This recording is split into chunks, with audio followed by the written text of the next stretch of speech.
cinnamon and apple scroll. So hopefully this works. I've never done it before. And so I'm doing it in a live, so it should be quite interesting. So I just start off by measuring out my water, and I'm going to warm up the water to about blood temperature.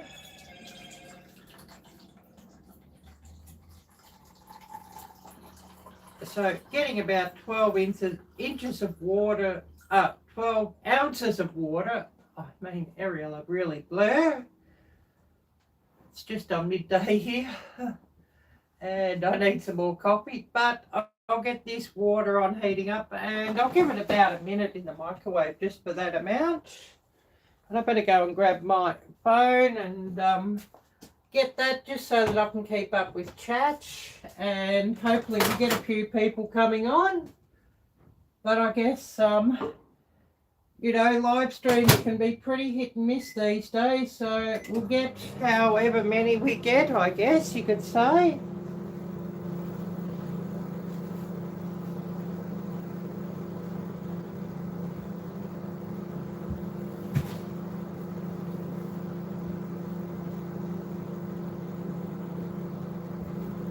Bear with me as I get everything.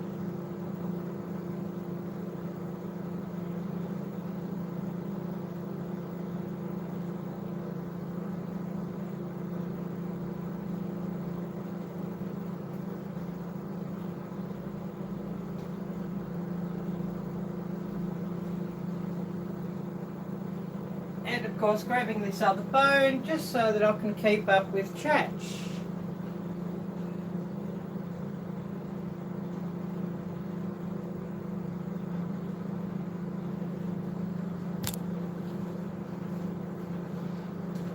Because I don't always see the messages as they pop up on screen on my main device that I'm filming with, so I've got to get this thing just to see who's on and who's got something to say, and hopefully we get a few people coming in. But I guess it's sort of hard to say these days what you'll get.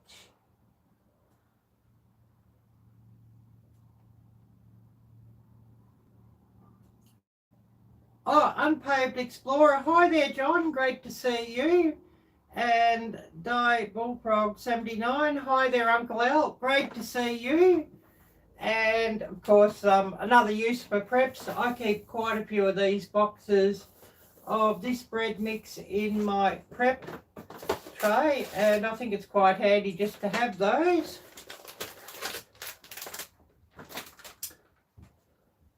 So that one now empty, and of course I keep a few more, and I've got a couple, but I've got a couple in prep. I've got to buy, because I'll be opening another one sort of later on in the week or so.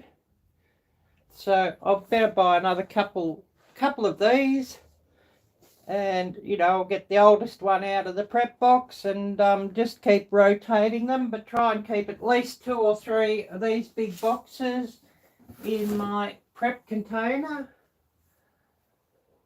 And they're nice and easy to use, and they have a long expiry date on them. And also you've got all the yeast that you need and all the ingredients that you actually need to make bread, just to add water. So that's why they're nice and handy just to have a few of these on hand.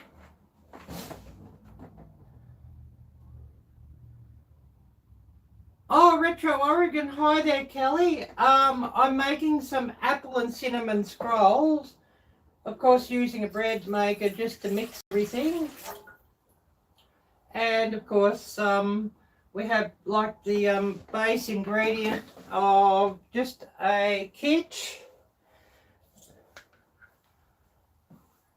and then I'll just be adding a couple of extra ingredients, and I always have a few of those cans of apples that I'll use for the apple from my preps. Of course I've got some icing sugar and cinnamon and that sort of thing, and sugar. But yeah, basically these boxes here. I'll just hold up the box just to show you all what it is. And this will make 4 large loaves of bread, and it costs about $10. So really, on the cost factor, if you're buying the better quality bread than what you get, you know, just from the supermarket bread, it actually works out cheaper per loaf making your own. So I think that's always an advantage. Just seeing where I'll put my scissors that I can open the package, and if I can't find my scissors, I'll just cut it open with a knife.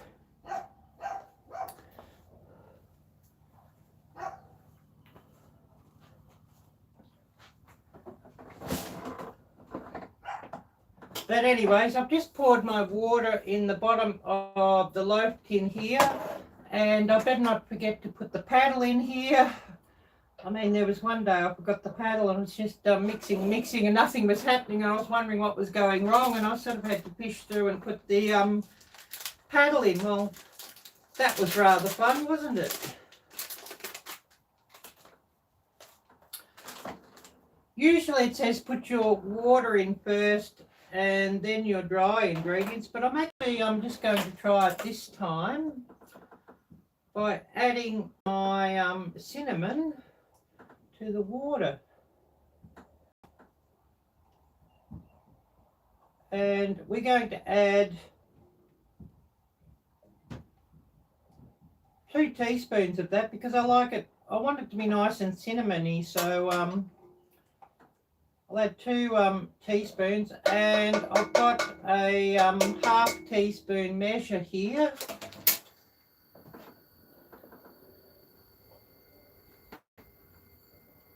Because I just wonder if maybe the cinnamon will react with the yeast if it went directly. So I'll just put it in first, I think.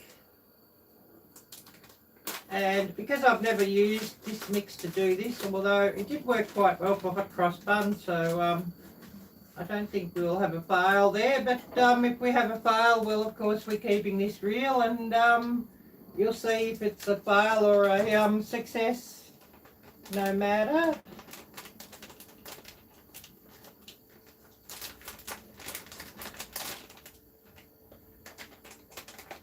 So I'm just going to add the flour to my baking tin, mixing tin that goes into the bread maker, and just spreading it out fairly well.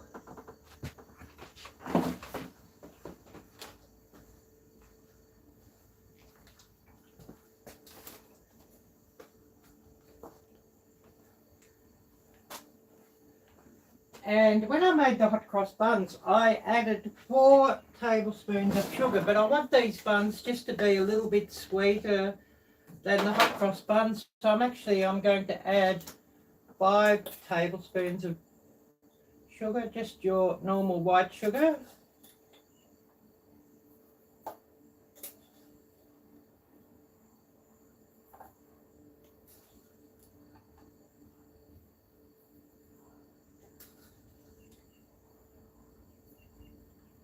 So just putting that in, and I'll make a bit of a well in the centre of the flour just to put the yeast down into.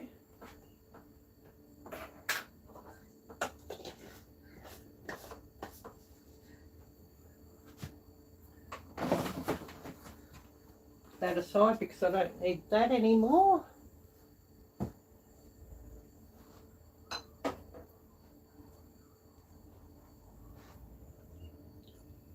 I hope I can find where I've got everything. Sometimes things get a bit misplaced around here. I do have some icing sugar somewhere. I'll want that later. Oh, here it is. I've got that, so I'll just put that on my table. It's there. Just some soft icing mixture. So for my icing, and I'll make a cream cheese icing.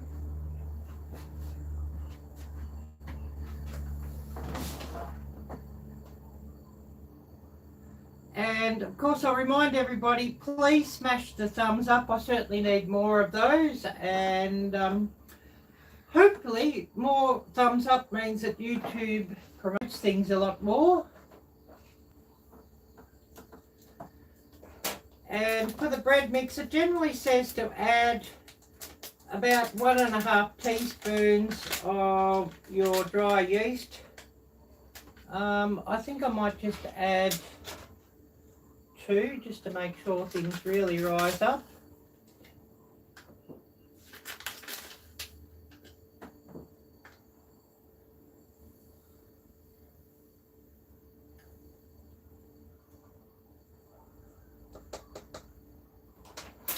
Oh, there's only 1 teaspoon of yeast here, but never mind about that, never stress. I do have some spare yeast that I'm just going to add some extra. Oh, Hooga Homestead, hi there CB, great to see you.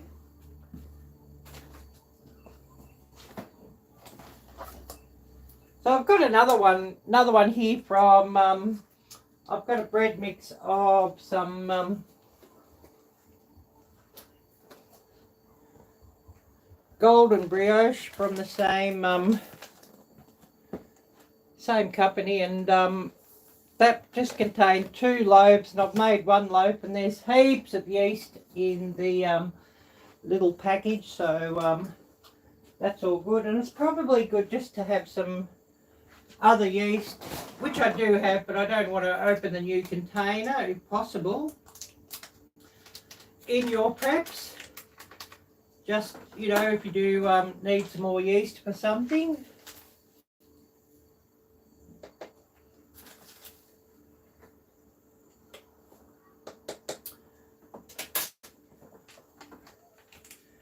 So just adding that in, and I'll seal that up again.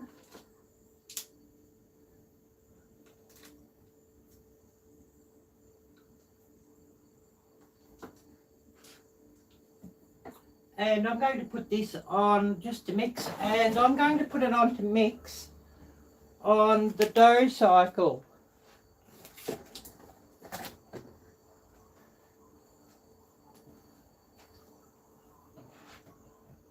And I think we can always, you know, have some treats from our preps as well. So, you know, just a good idea to how to show some different treats from your preps.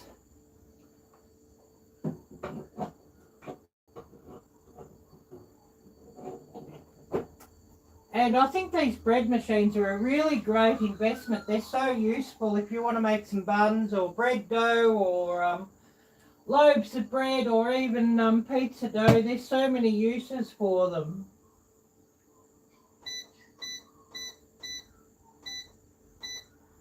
So setting it onto the dough only setting, and I'll put it on to start mixing.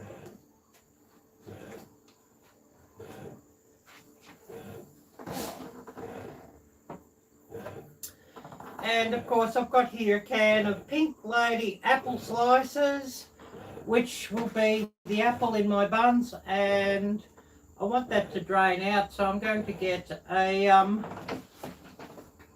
a bowl just to drain the apple juice off into.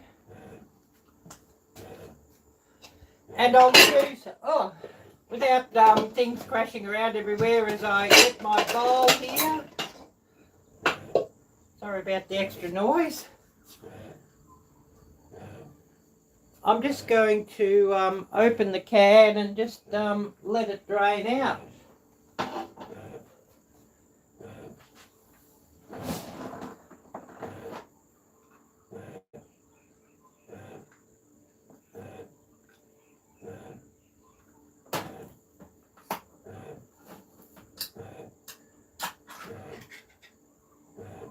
I think there'll be a little bit of water in these.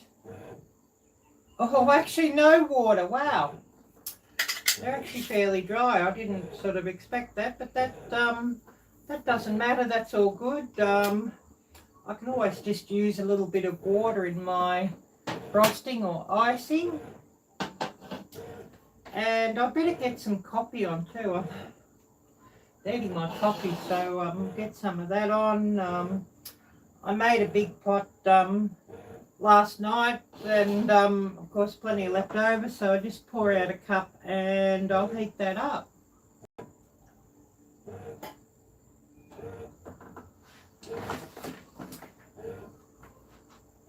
Or I might just leave the tablespoon there. I'll probably still need it.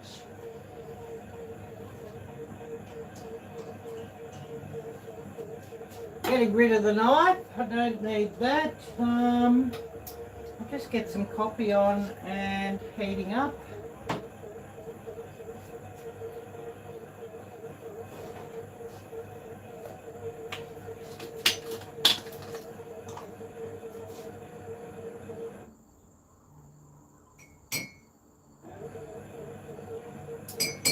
And I do prefer real coffee over instant coffee, although sometimes I'm sort of stuck with instant coffee. So, but I've got real coffee today, so that's so much better.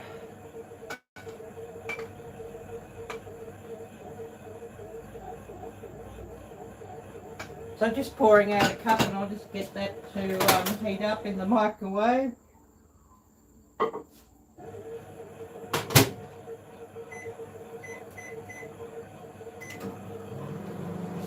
But I know some people, if you've got the larger jackery, you could actually run your bread maker off that. And I know some generators too, especially if they're the right sort of electric cycle or what have you. Don't ask me to explain that. Will also run your bread maker and small appliances. But anyways, I've got that on.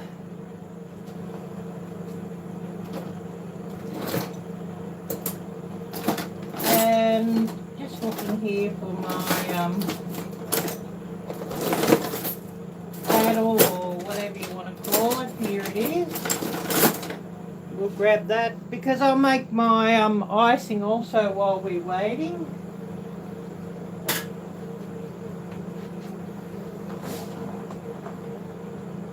Oh yes, headed to bed. Well, have a great night and a good sleep there, Hooger Homestead. And thanks so much for dropping by and joining in here for a while. I really, really appreciate that. And I've got here some cream cheese, and it's about half a pound. I don't know if I need all of that for icing.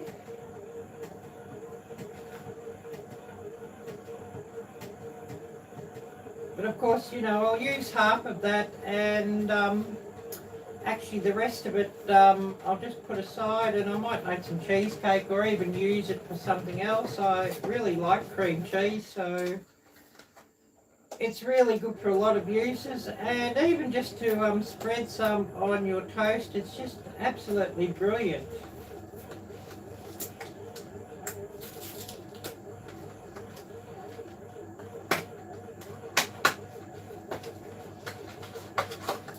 Well, that's really cool. It comes in like a sausage. That's interesting. It should be good just to seal up. Sapphire Diamonds Pearls, hi there, great to see you.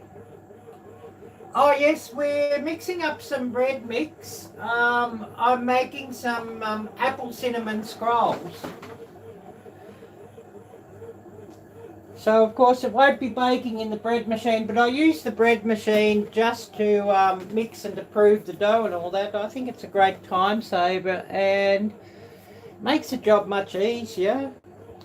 And I have one of these bread making kits. I've been buying these, and I keep a few of these in my preps. This is about $10, and it contains 4 large loaves, or enough to make 4 large loaves.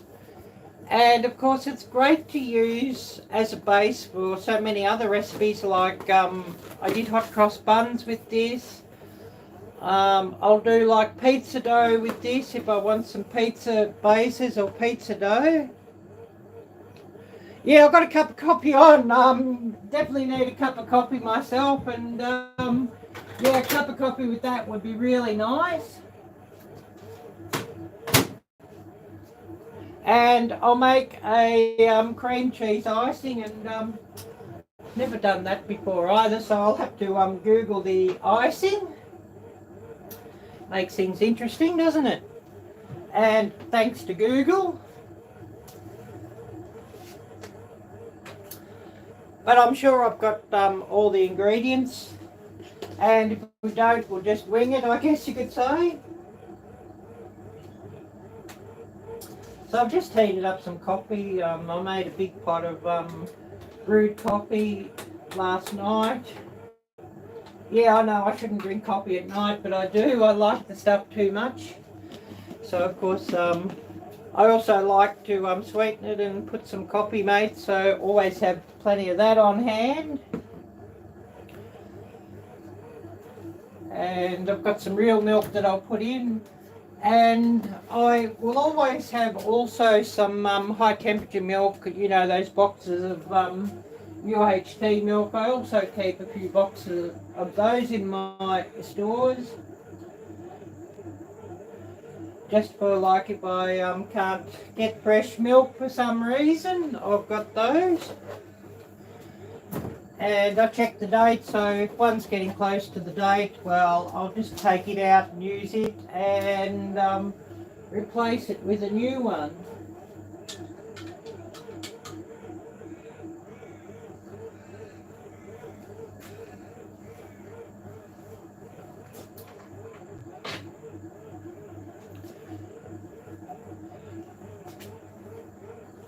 But I like how these things do all the kneading and the proving that these bread makers, so I think it's quite good and quite a time saver. But of course, you know, I can make bread sort of the old-fashioned way, you know, mixing and kneading and proving without a bread maker, but a bread maker just makes it so much quicker and easier.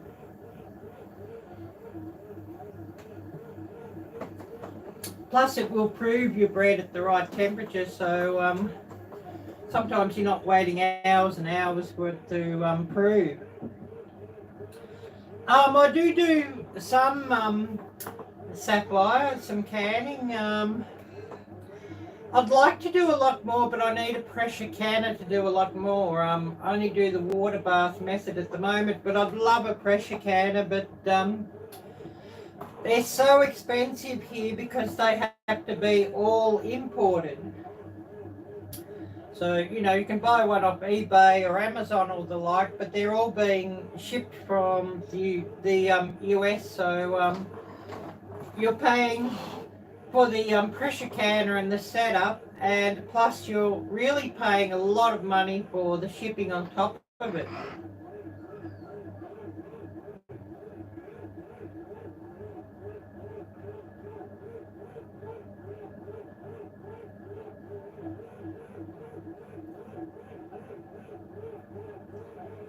So just looking at what Google has to say, cream cheese icing, so, or frosting, well that's the easiest.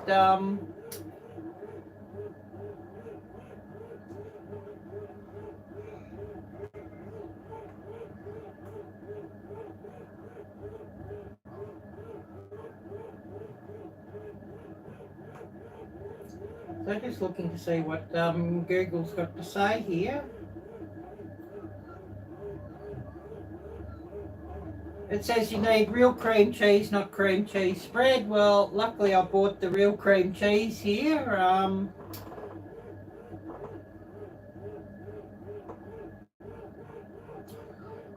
It says to use an 8-ounce block, so that's about what this is. So I'm going to use the whole lot, I think. But that's all good.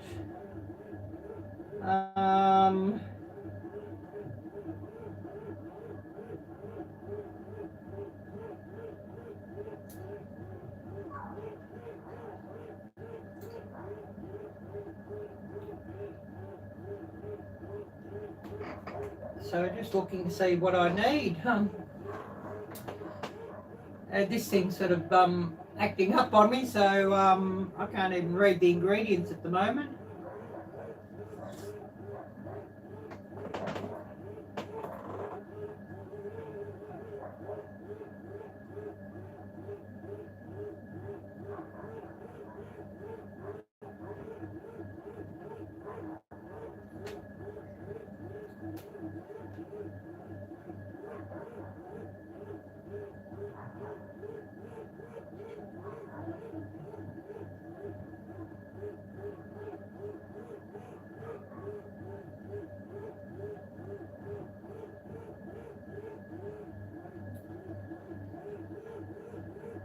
Oh, it's just talking about it, but there's not showing any real ingredient list here.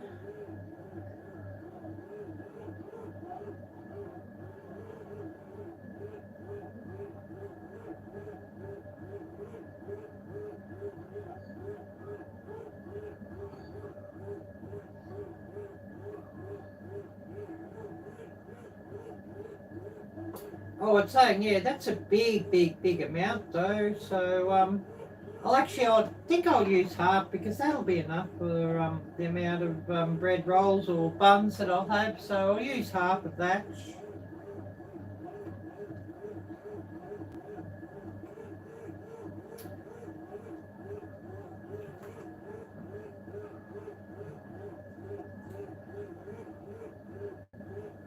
Oh yes, you learned from Peggy from Page Family Homestead. Yeah, Peggy's really great. Be great if she can drop in to say hello, but she mightn't be able to, the time difference and with everything that she's probably got on.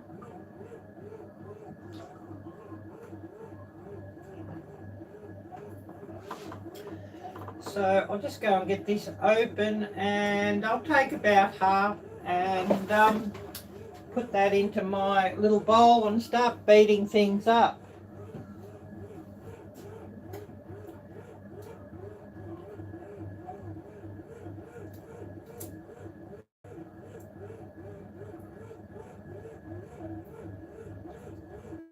Beating things up sounds good, doesn't it?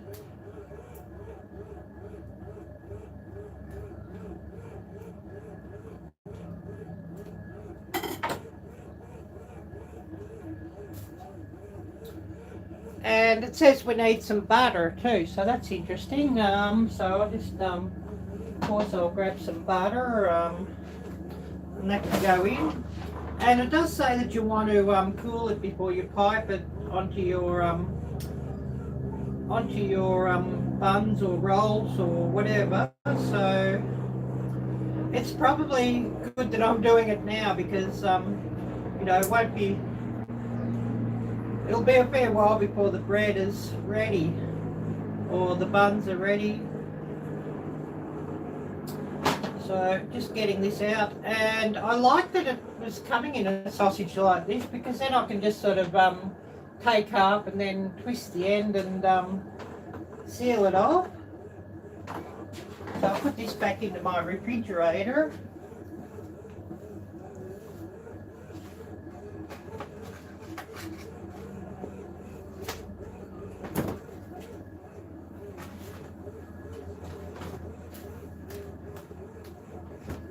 I need to get some more cream cheese to have it on hand, and I'd like to make some cheesecakes one of these days. So I haven't sort of had cheesecake for ages, and I haven't made one for ages, so definitely need to make one of those again because I absolutely love it. So must do that again, maybe a cooking live stream or a cooking video, I'm not sure yet. I've got a new camera and I need to get a few extra bits and pieces for it before I actually start using it to make cooking videos with.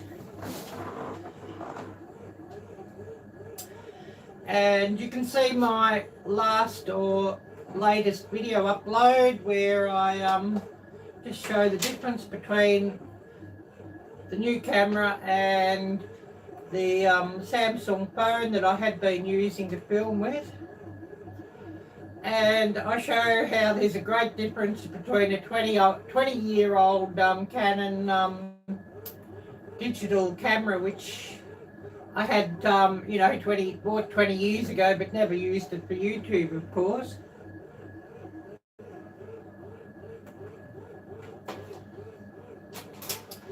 And I never really used it for videography or videoing, actually. I used it more just to take photos. So I'm just getting a tablespoon of butter, and I'm going to mix that together with my cream cheese.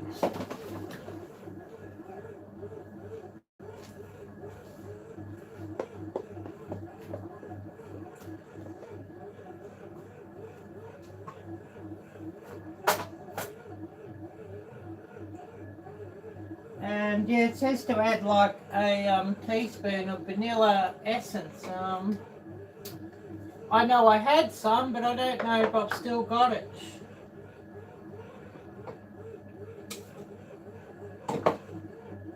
So we may have to do without the vanilla essence and just add a little bit of alcohol or something just to give it a boost.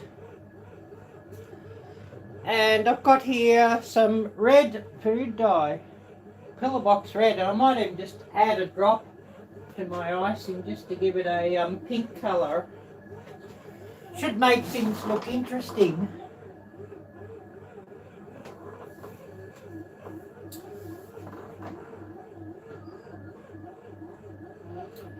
Oh, a massive cluster brain with a bread maker. Actually, bread makers are really, really easy. You can just set it and leave it go if you wish. Like there's a setting for like where you make your whole loaf of bread, and it will actually even cook your loaf of bread. And you just set your, how dark you want the crust and what type of bread mix it is. There's different settings for, like, if you had, for example, brioche, well, you'd use the French setting. I just use like the normal white loaf or whole grain. There's a setting for whole grain bread. So there's all sorts of different settings. I might have to get a knife just to cut these up a bit to get it to mix, I think. And then use my pot scraper a bit later. Or speaking of Peggy and Andy of Page Family Homestead, Andy Page calls this a pot liquor. And I always had a giggle at that, and the first time I heard it I had a giggle at that.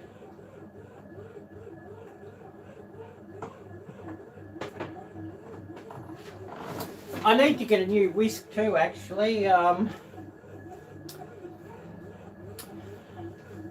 My old whisk is worn out, so I need to get a new one of those.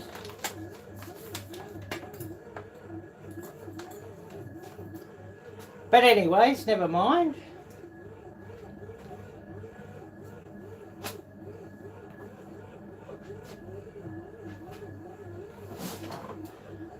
So I think if I just get my knife and cut it up a bit, that'll, because my cream cheese is still rather cold out of the fridge. I only got it out an hour ago. And of course with the mid to late fall weather, it's a bit cooler than what the weather had been. So, things are taking a bit longer to warm up.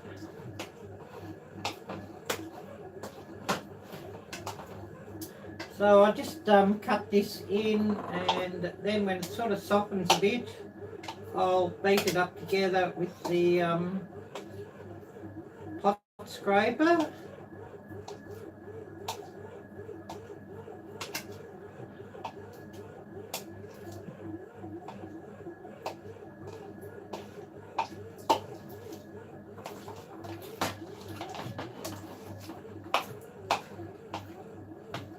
And I had a little hand mixer, but my hand mixer's sort of broken down. I guess if it gets a bit hard to mix, I could always go and get my stick blender and use that, of course. I do have a stick blender, so I could always go and get that, but of course with a hand mixer would be far better than a stick blender, I think, or a stick mixer for this.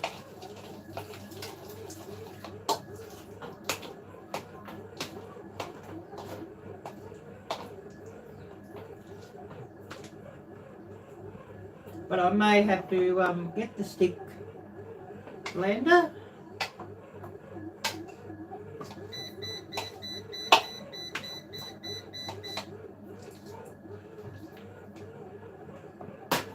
Okay, well we've just had the first beep, so it's finished the mixing cycle for the first.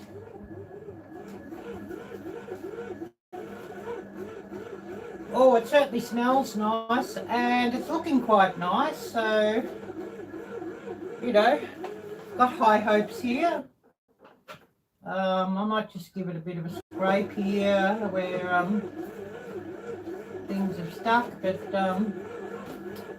I probably don't need to.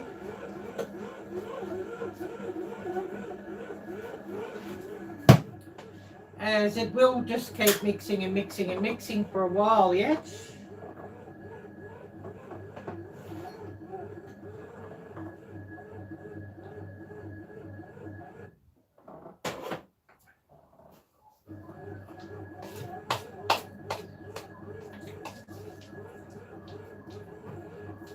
And I've had the butter out, so the butter's sort of room temperature, so it might sort of help soften the cream cheese a little bit too.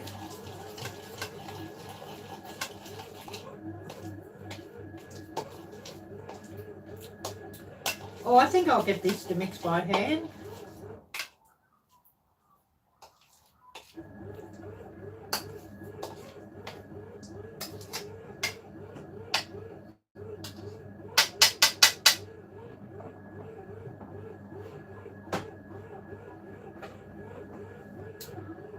So I'll just take the knife out for now and back with this thing.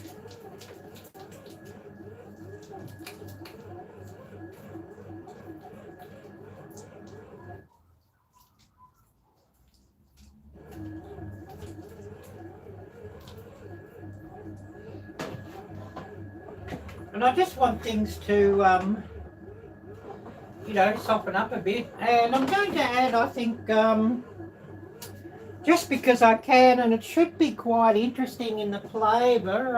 And it might make things look pink enough and I not need to add any food colouring.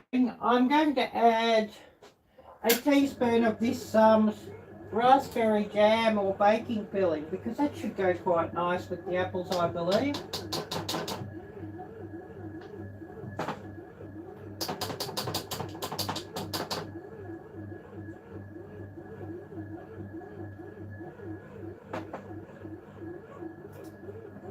Oh, I know I kept this knife here for a reason.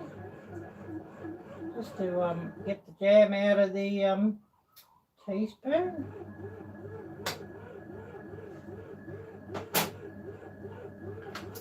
I'll just get rid of this and I'll mix everything through.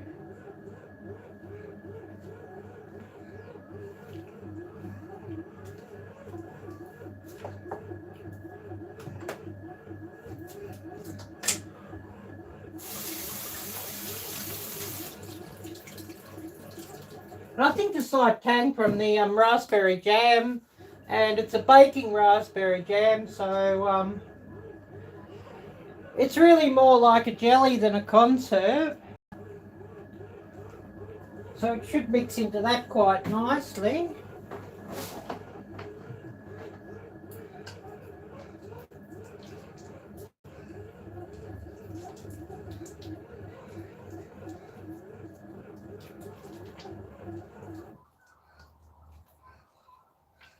So I'll just mix that through, and yeah, it is a pink, but it probably wants to be a stronger pink.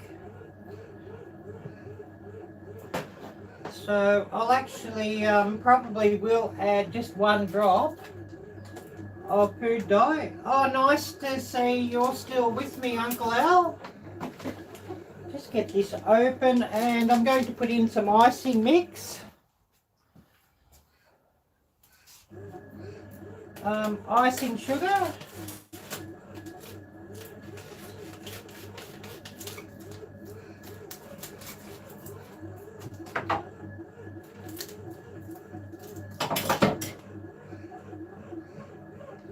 And I do keep some old jars just to put my excess sugar and that into, so I'm definitely going to empty this into another jar just to keep it sealed up, and it should keep it nice for a fair while then.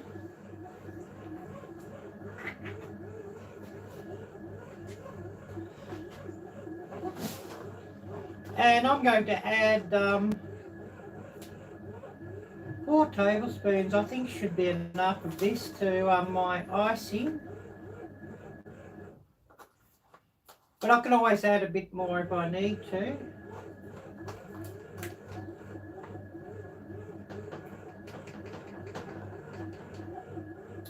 Yeah, thank you for saying that, Uncle Al. Definitely do need that thumbs up button hit. Definitely need that. So I'll just see if I'll mix that in with 4 at the moment, and we'll just see how it comes together, and I can always add a bit more if I need it.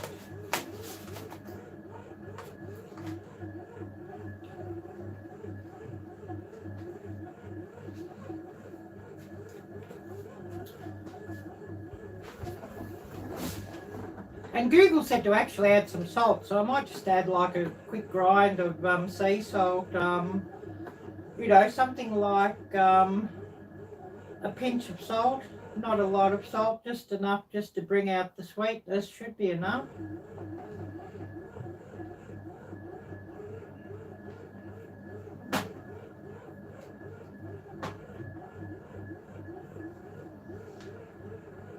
And just carefully mixing until all the sugar is incorporated, because I don't want icing sugar puffing around everywhere. This stuff's very light, and it's as light as flour.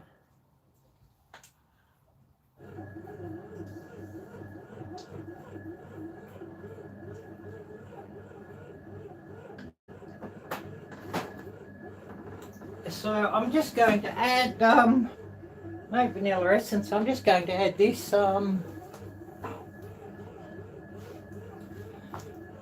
have a peach cocktail, so I'm just going to add about a teaspoon of that. Should be enough.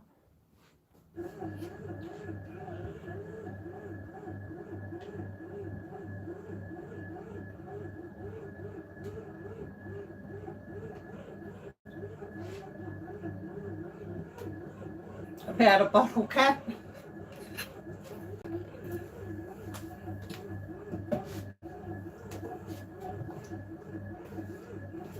So you go, this is mixing. Oh yes, it's coming together nicely and mixing together nicely, so I'm glad to see that.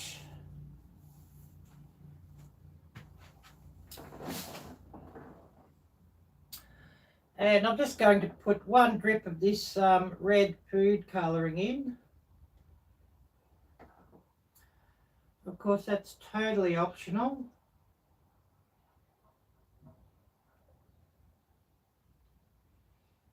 I want it to be a nice colour. So 1 drop, well, it's probably about 3 drops that come out, but never mind. And of course, using this stuff, you have to be really careful with your clothes, because it will stain. So I'll have to be careful not to splash it around everywhere when I mix.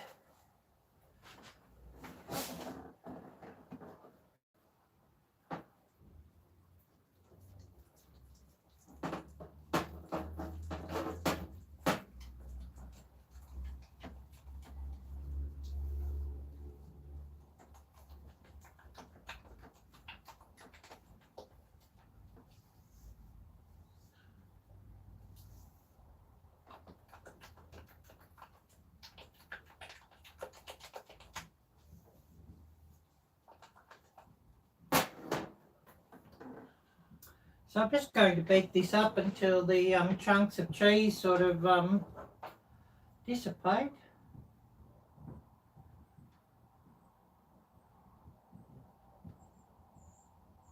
And I am debating, will I have to go and get this stick blender just to incorporate things, and I'll have to get it, I think. Don't really want to use it if I can avoid it because it's rather noisy. I'll just get a little piece, a little bit, and I'll have a taste test of this and just see if I need any more icing sugar.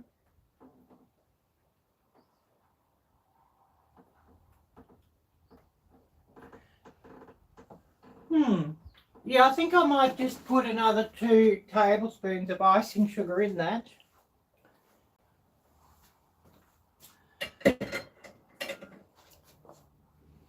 And then it should be just right. I think if I put another 4 tablespoons in, it would actually be over sweet, but another 2 should be about right, I think.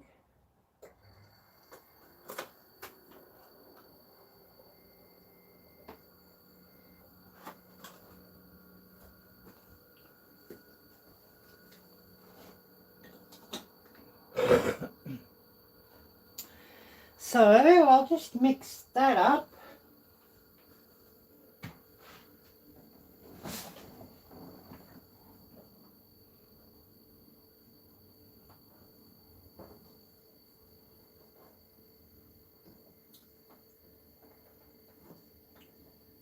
Make sure I don't sort of get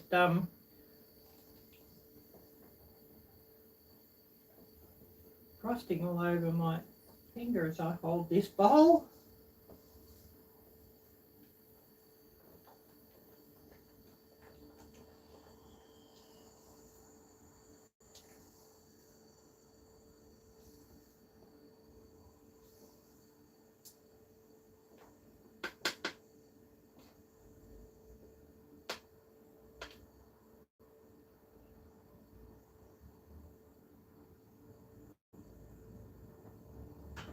And yeah, I'll just get my blender and I'll just give it a quick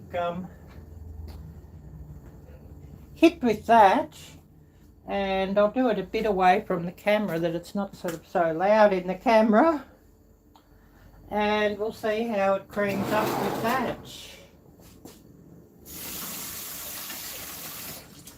And I definitely do need a new hand blender. So, you know, put that on my list. And of course, if anybody would like to donate to my channel, that's much, much, much appreciated. And donations to my channel go towards such things as cooking equipment and filming equipment and all sorts of different things that I need to make YouTube videos. So just getting this thing, and I think I'll go and run it in the other room because it's rather loud. And I don't think you really want to hear it roaring in the background. So I'll just go and put this in and just give it a quick mix in the other room.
yeah, that's a lot better. It's come together a lot better now. So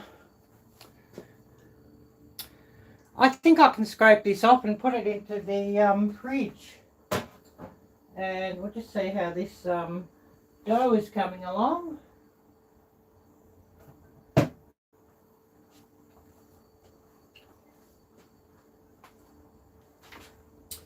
And I'll actually do more of the proving once I've assembled the roll. So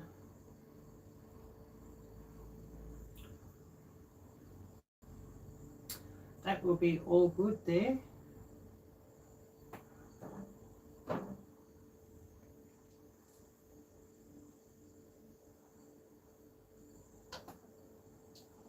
So I'll just put this into some water to soak, and I'll put this into my fridge, and then we'll start working on the rolls. And I want that to prove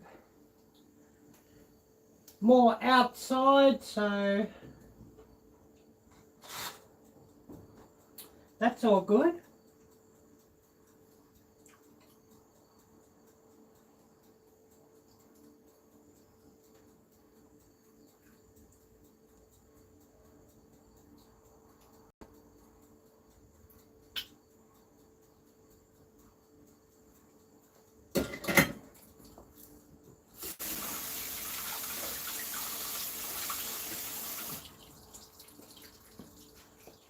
It did say on the directions to put your icing into the fridge, so I'll just do that.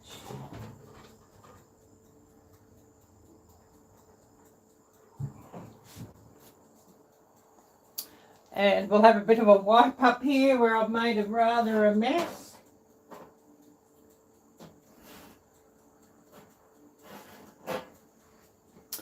And then I'll see what messages I've missed and who's come on.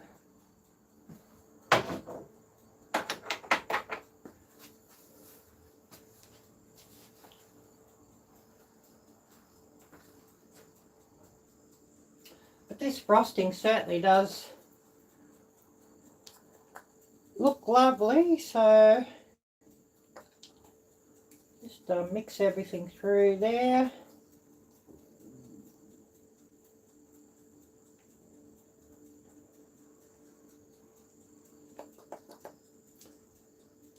And I will put it in my fridge just to help it to set a little bit, I think.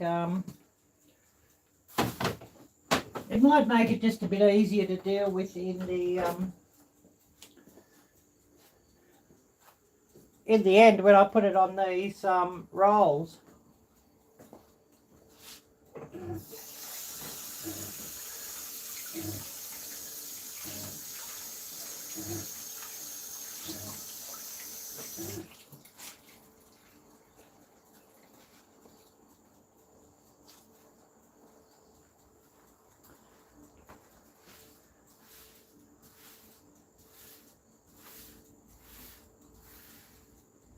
And yeah, I've got icing, sugar and flour everywhere, so I think it's a good idea just to have a bit of a wipe off here.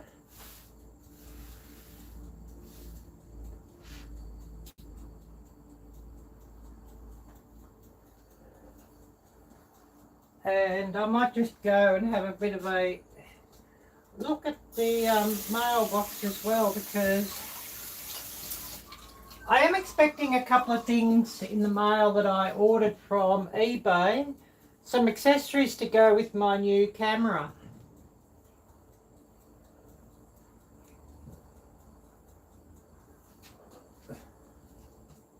So I might just go and check that.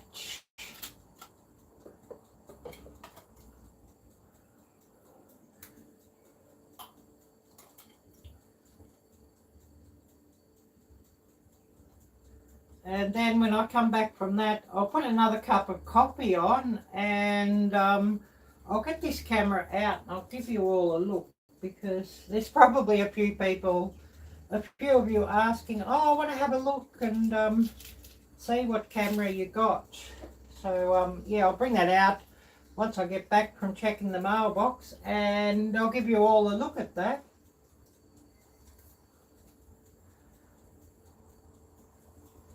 And I've just put my oven onto a very low temperature. It should, that's what I'm doing at the moment. I'm wanting it to just be at about, I don't know, 90 degrees Fahrenheit. Just enough at this stage just to prove the dough a little bit when I roll it up and make it into scrolls. So I'll just go and check the mailbox and I'll be back very soon, just in a minute.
Nothing in the mailbox yet, so I'll just grab this camera and I'll give you a look at that, because I know quite a few people are interested in what's everybody used to film with on YouTube.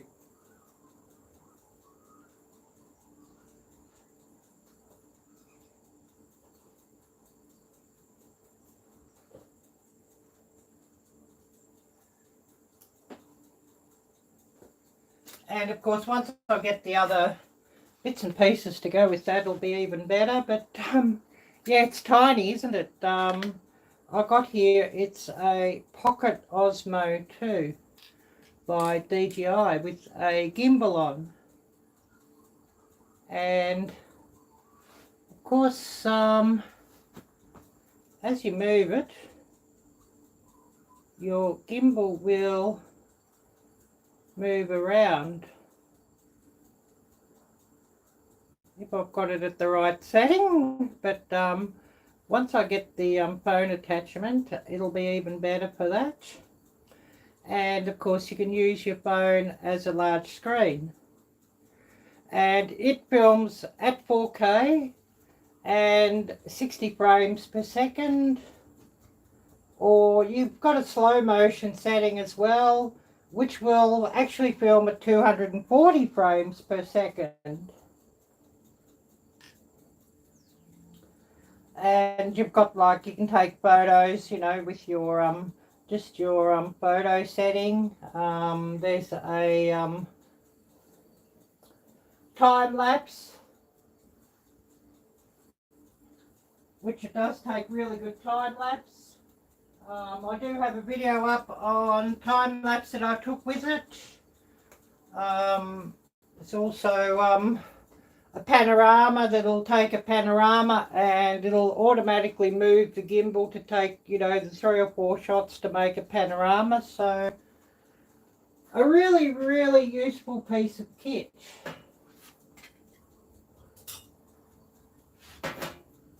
So I'll just get my dough out and we'll start forming it up into the scrolls.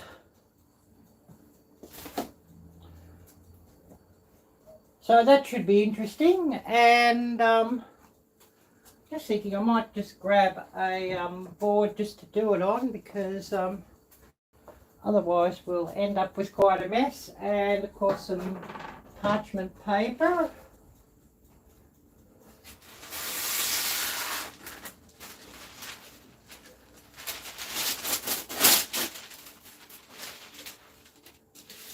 Parchment paper is always quite useful for these jobs, and cuts down on the mess.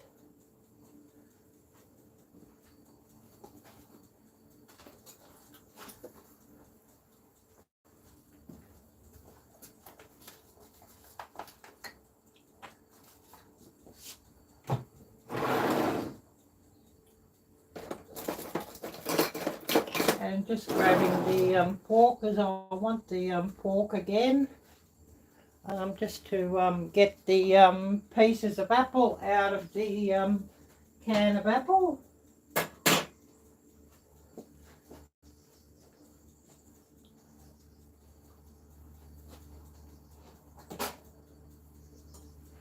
And my rolling pin. Uncle Al, if you're still with us, this makes quite a good hammer or a banger if you need it as well. Just remembering your earlier video that I watched, and I sure got a giggle out of that one.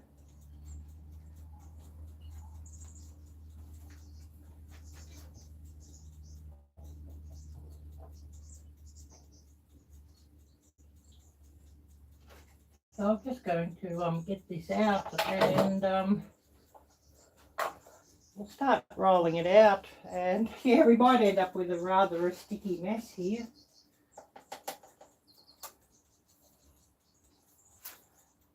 Coming out, I might just grab some gloves, because we're going to have a sticky mess, I think.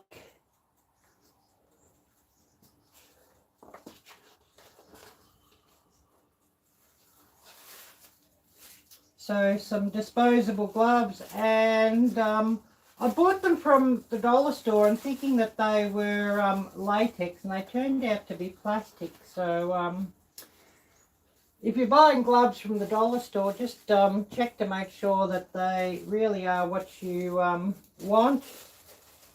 Latex or rubber, by all accounts, is far better than plastic. But it's what I've got, so I'll just make do with what I've got.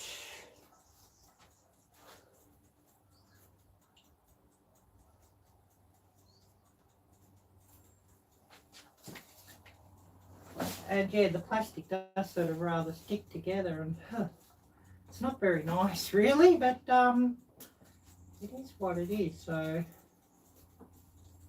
I just have to put up with that, and I'll end up having to go and get some better rubber gloves next time, and just put these in storage somewhere.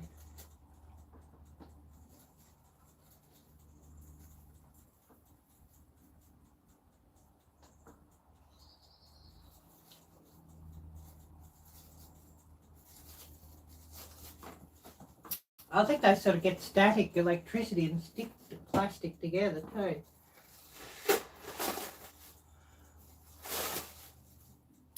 But anyways, never mind. I just sort of have to go with what I've got here.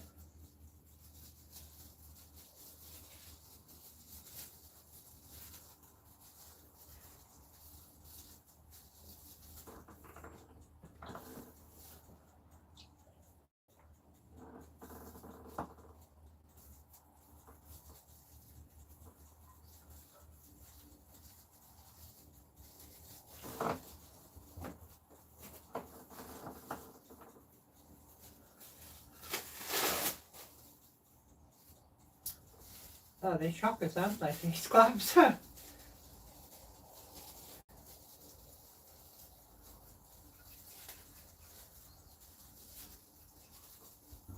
But yeah, we've got to remember things from the dollar store aren't always really the best. But, you know, we sometimes get carried away that, you know, it's only half the price of what's everywhere else. So it is what it is, I guess you could say.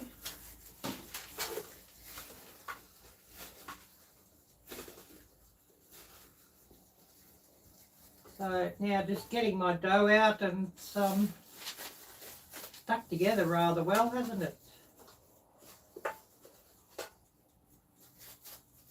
But I won't worry too much about that.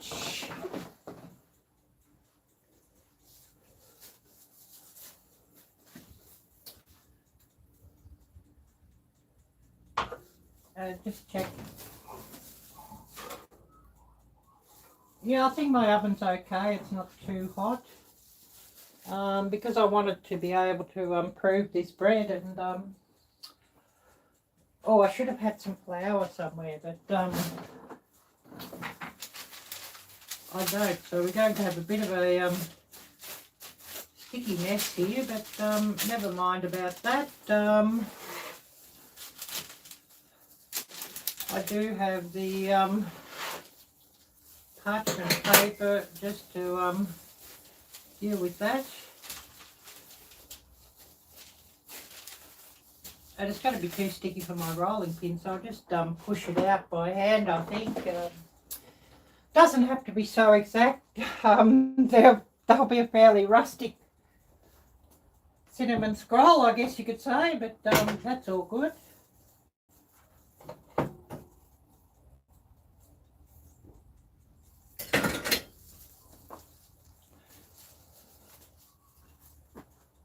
But it certainly does smell nice, so that's an advantage.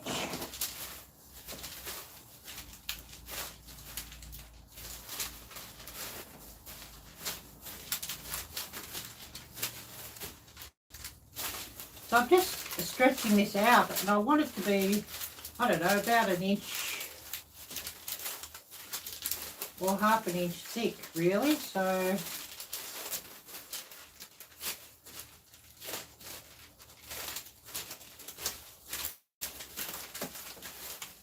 I know I should have had some flour just to help things along, but never mind.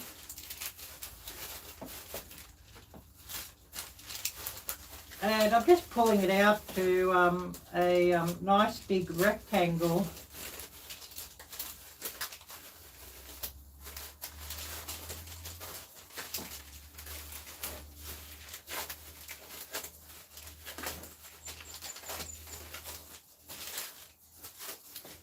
And of course the parchment paper should be quite useful. Oh, Desert Fun for All. Hi there, Jim. How are you? Great to see you.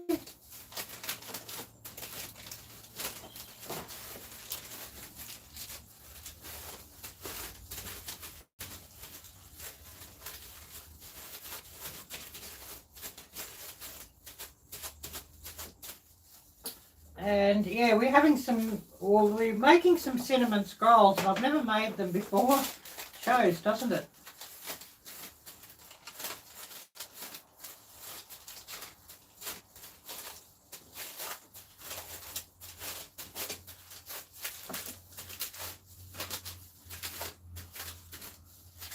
And this parchment paper is sure pretty useful.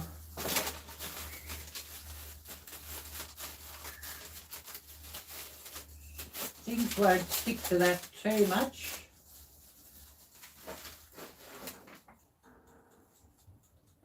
Oh, well, 16 hours at work. That sounds like quite a big day. So I'm just going to get my apple. I've got some canned apple here. So I'm just going to spread just a bit of a layer down through the center here. And of course, if you make or cook your own apples, you probably only need about 1 or 2 apples and not need a whole can of it. But I'll use up the rest of these apples pretty soon.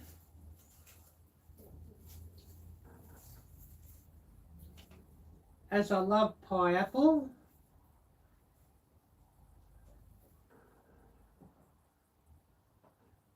Oh, wow, yeah, I bet, Jim, yeah, your ass would be dragging for 40 hours already. And, of course, you know, you're only about halfway through the week, so it does sound rather extreme and rather a big week.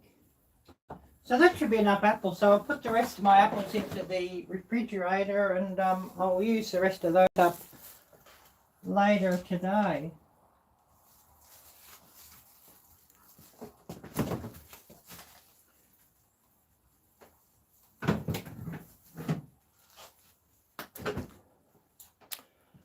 Oh, and I'll put my oven back on too. Let it just cycle through, and I want things to improve a bit more.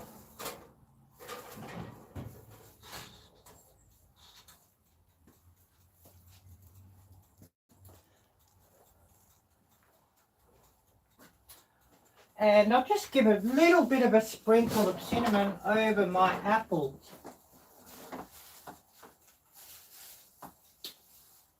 Entirely optional.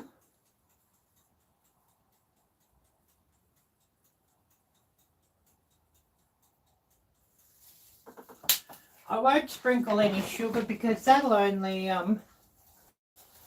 caramelise and burn as I bake it. So I don't think it's really needed. And I did put sugar in my dough when I made it, so hopefully that should be all good.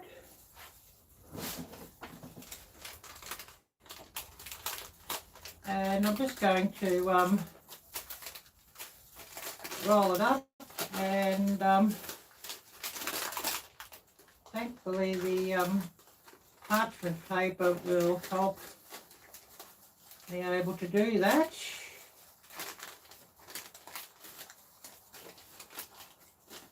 I definitely should have put some flour down.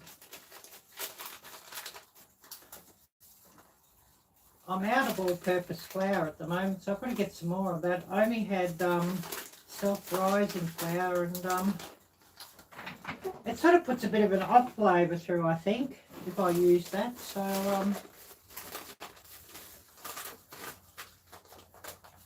I sort of didn't. But at least it is coming off the parchment paper, so we'll be able to proceed there.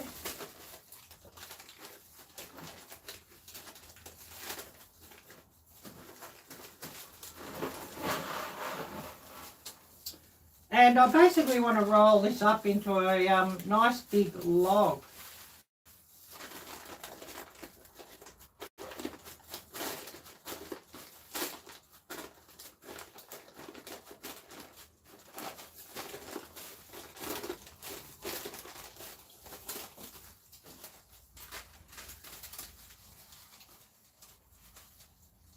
Note to self, next time at supermarket, buy more all-purpose flour.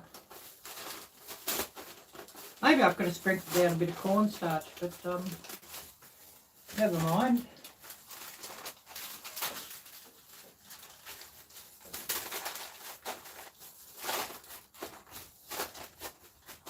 I might even yet do that, just sprinkle out a bit of cornstarch, I think, just so that I can deal with things.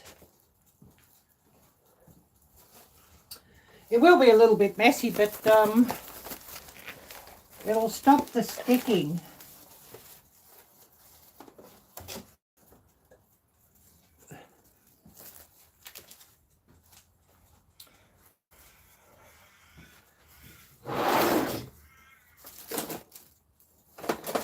I should have got the cornstarch before. Arielle-Viking.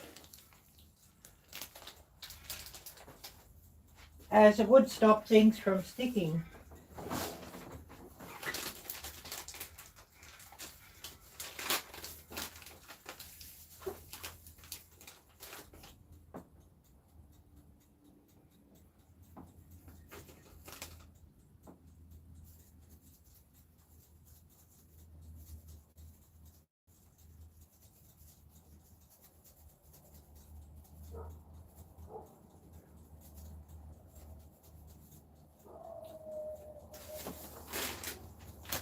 And I'll just sort of wipe that around and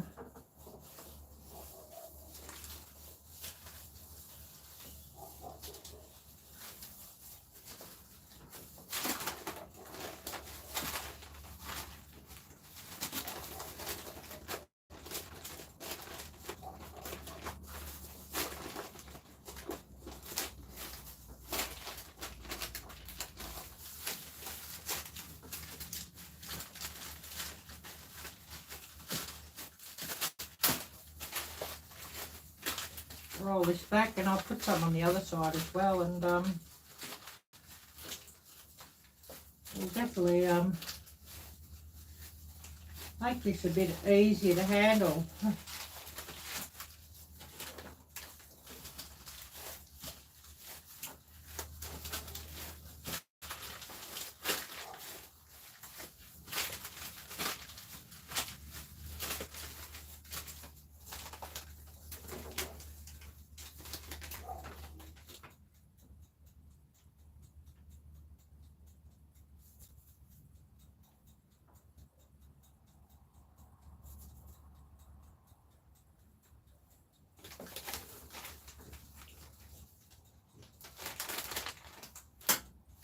Oh, I'm making you hungry. Oh, wow.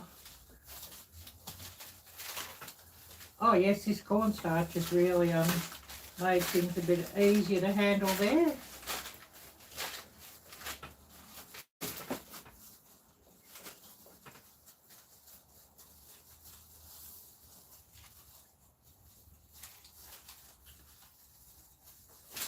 And I can sort of pinch things shut here.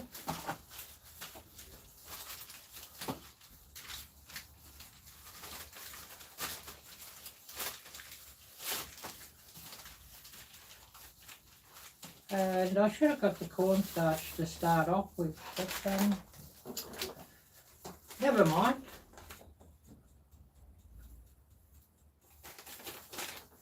Oh, I'm making you hungry. Wow.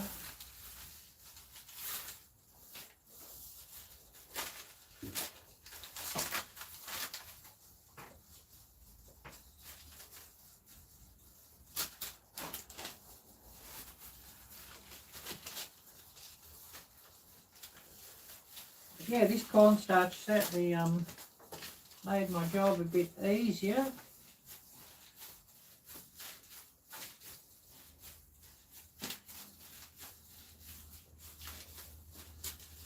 So I'm just pressing things out into a fairly even, I guess you could say, log here. I'll get rid of this cornstarch. And I'll get my baking tray and some more parchment paper, because I'll definitely want the parchment paper to bake on.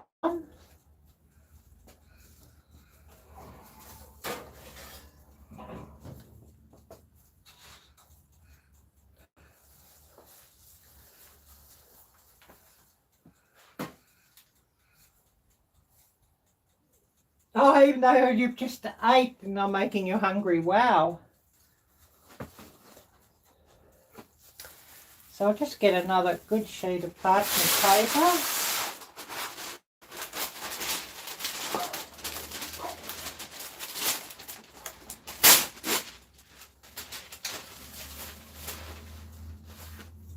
And I'll lay that down into my tray, and I'll get myself a large knife.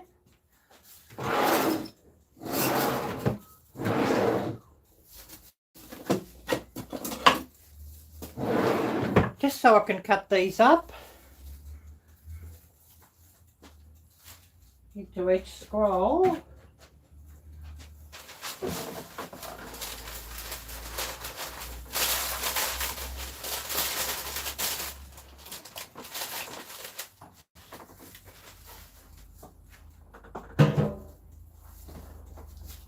So I think if I do that in half,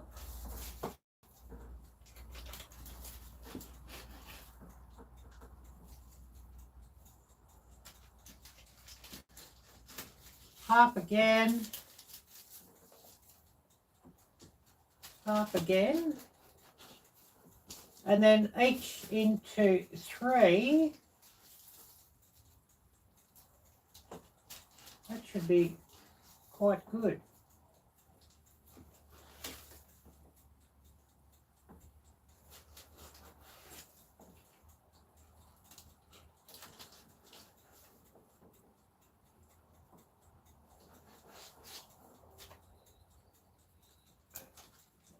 Apple coming out here everywhere. And I'm just going to lay these down into my tray.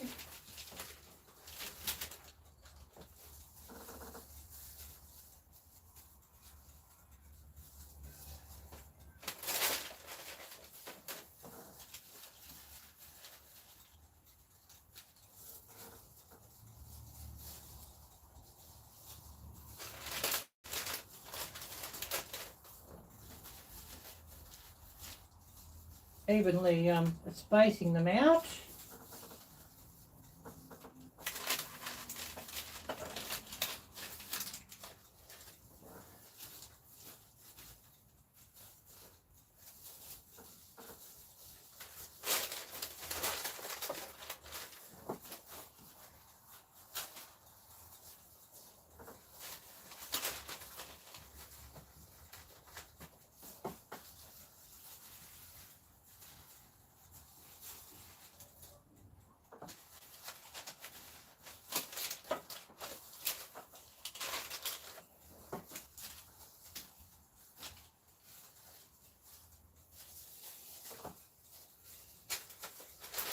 And yeah, they certainly do smell wonderful with all the apple and the cinnamon.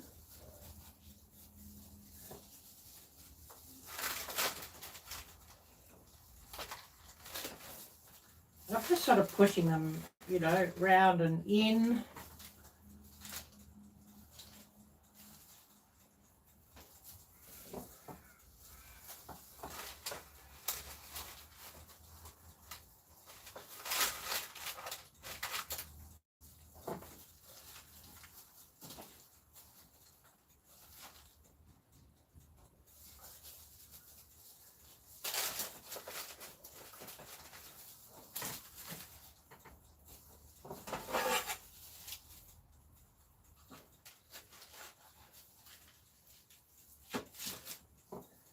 And so we've ended up with about a dozen here. Well, we have ended up with a dozen here, 12. So that'll be just brilliant.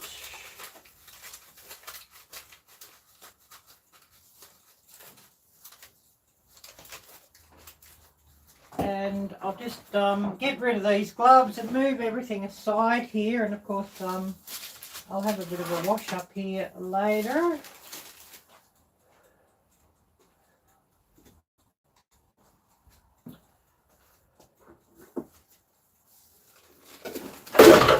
Or we'll need to have a wash up.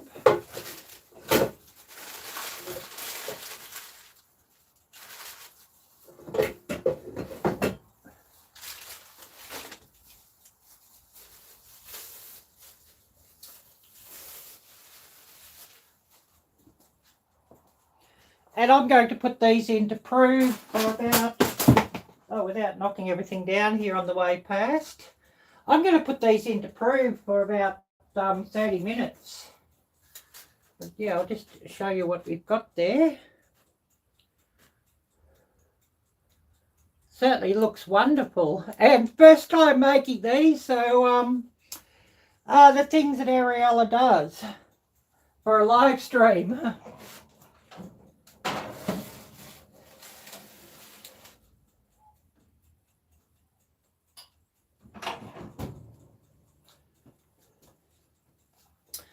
And so we'll have a bit of a wipe up here because I've made a bit of a mess, and then I'm going to get a coffee on, and then we've got a chance just to chat and ask what everybody's been up to, and hear if anybody's got some interesting news.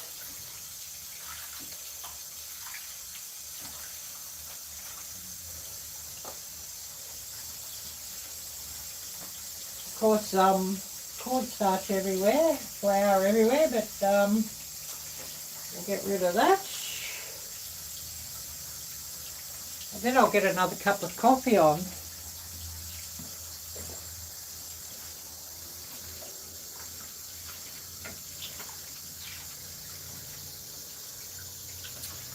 And yeah, I'll have to change the name of this live once I'm finished, and call it Let's Bake Again Apple Cinnamon Scrolls. Because I'm sure quite a few people will be watching this later.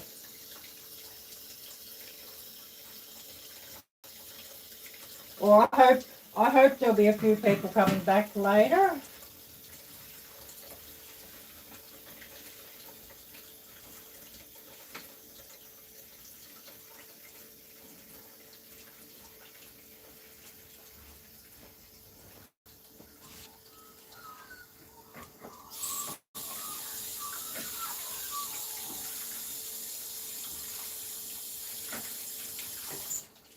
Because yeah, I certainly hope for a few viewers again, so, and a few people watching this after, and I certainly do need the watch hours and the followers on my channel and the thumbs up.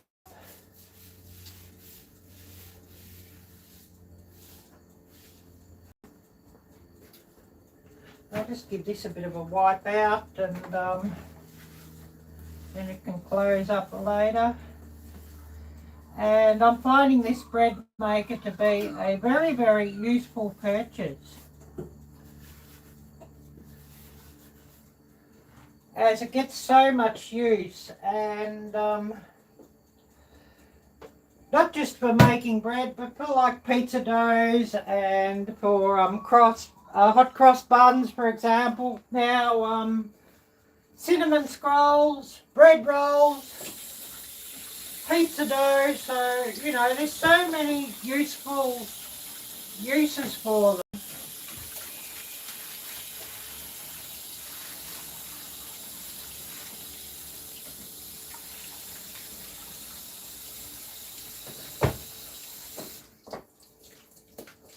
So I'll just get another coffee on, and then we'll hear what everybody's been up to and what everybody's got to say.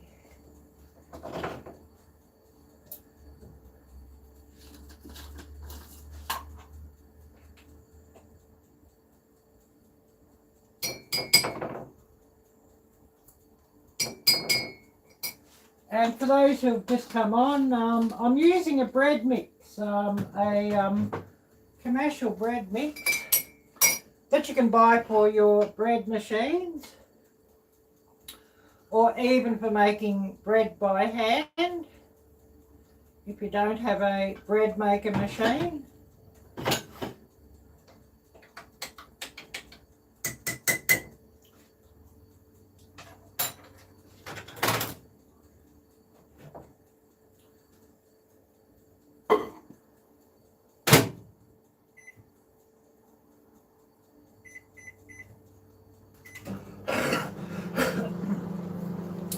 And yeah, I'll just show you the box mix here, and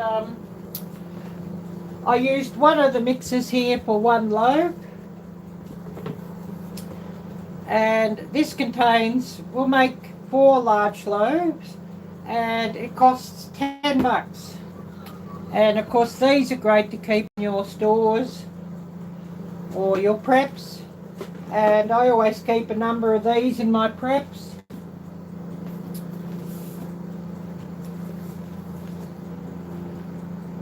That's a new one, and they contain everything that you need if you just want to make a good standard bread loaf. And these are stone ground white flour, so you know, they're not full of preservatives and artificial colours and artificial flavours and all of that. They're all fairly natural, you know, depending what brand you get, I guess.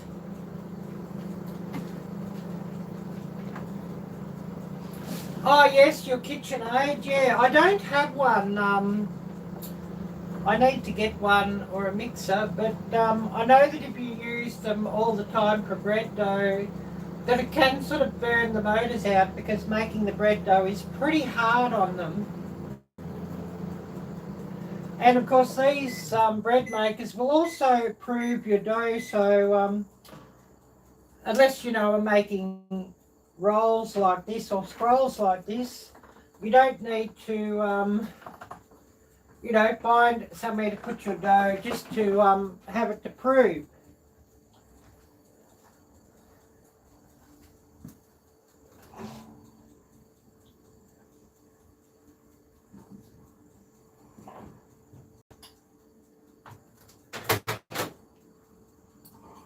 So they're excellent for that purpose too.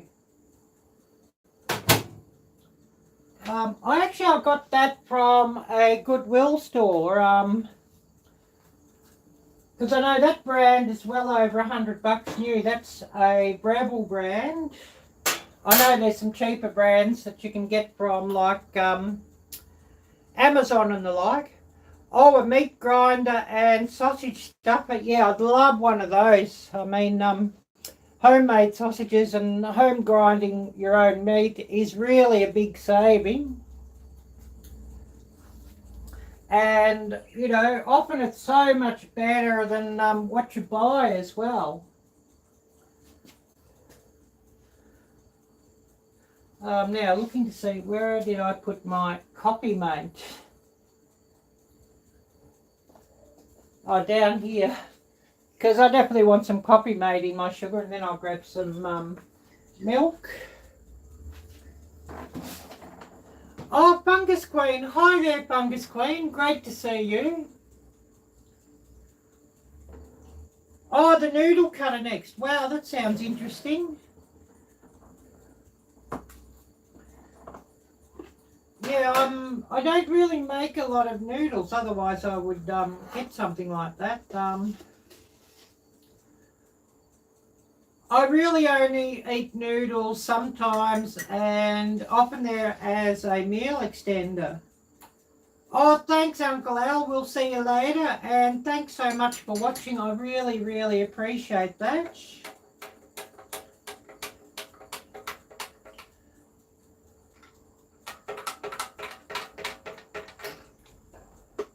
I'll just get some milk, and then I can sit down and enjoy my coffee. I've got some cinnamon and apple scrolls. Well, they're just proving now.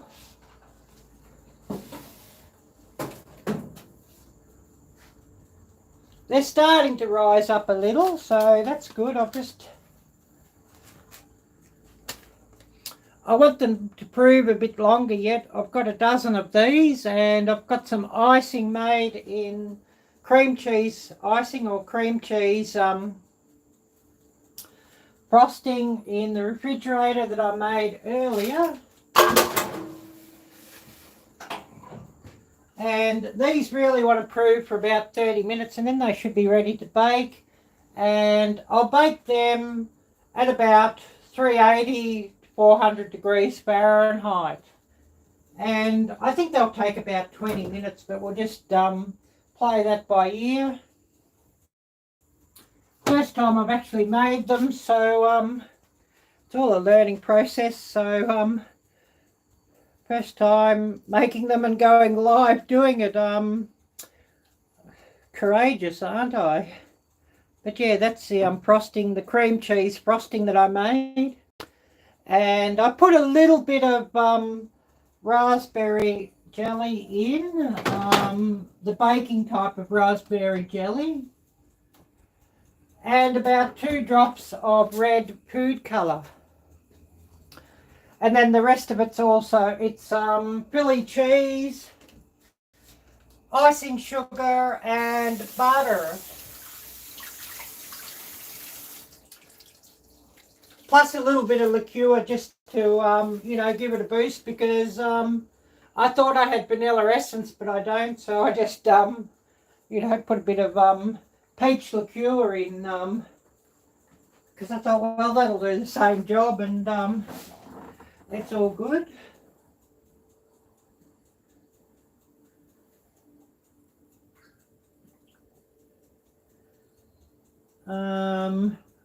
Oh yes, Fungus Queen sounds good right now at work. at the moment. 12-hour night shift. Wow.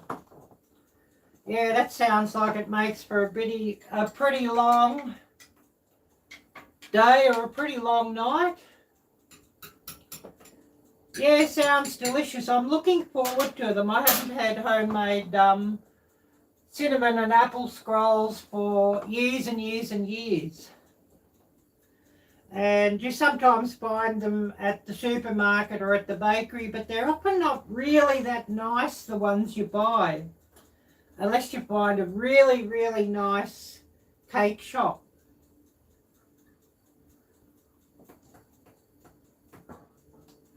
I think, a lot of the commercial bakeries, they're not really, they're nice, but they're not really, blow your socks off delicious, if you know what I mean.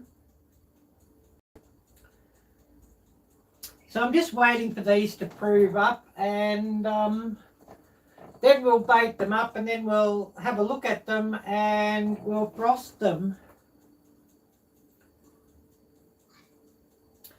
Oh, wow, that sounds really awesome. Yeah, homemade. Yeah, they're so much better when they're homemade. I've got cinnamon in these, and I also put some pineapple. So these are going to be just oh so yummy, and they're just going to be real trouble, I think. I just got a can of pineapple, and I know if I had the time, I probably should have cooked a couple of apples myself, but these pineapples are quite nice anyway.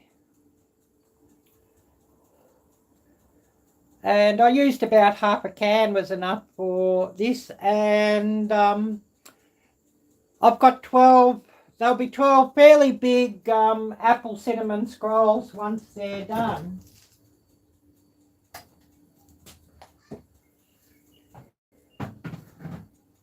And I'd say to guess, it's cost me about $4 to make them.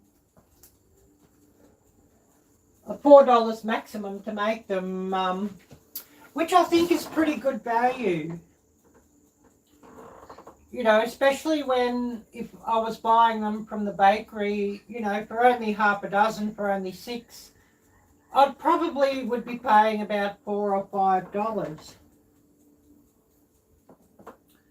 And of course they won't be as delicious as homemade.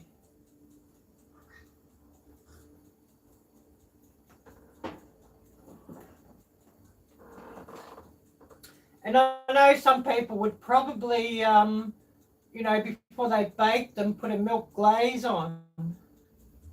Oh, I love lemon pie. If I can get hold of some lemons again, next time one of our neighbours drops off a bag of lemons, yeah, I definitely would be making some lemon meringue pie. But I'm not going to buy lemons to do it with, because buying lemons is pretty expensive. But we do have a neighbour that every so often will drop off a bag of lemons. So, when that happens, I'll definitely would be making some lemon meringue pie.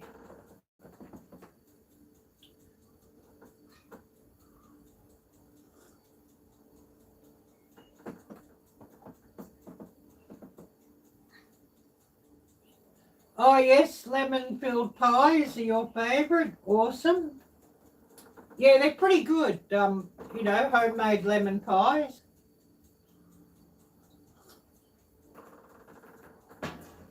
If I ever saw key limes here, I love key lime pie, but you never see key limes here, coming from Florida, the lime. So very, very occasionally you'll see them, and then if I could get hold of some, I would make some key lime pie.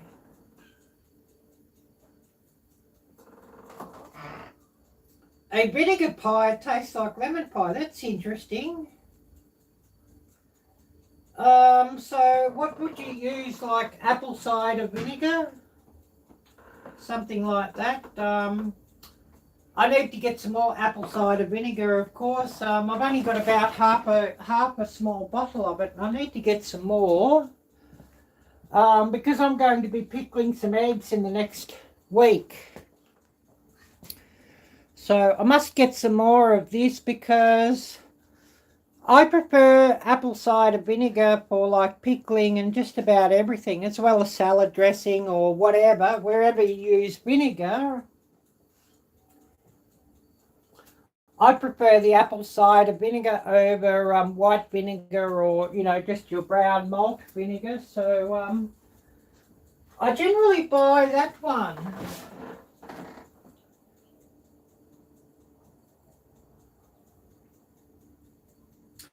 Oh, all good, Fungus Queen. Thanks so much for dropping by. I really, really appreciate that. And I appreciate everybody who smashed the thumbs up, and I certainly need more of those. So thank you so much.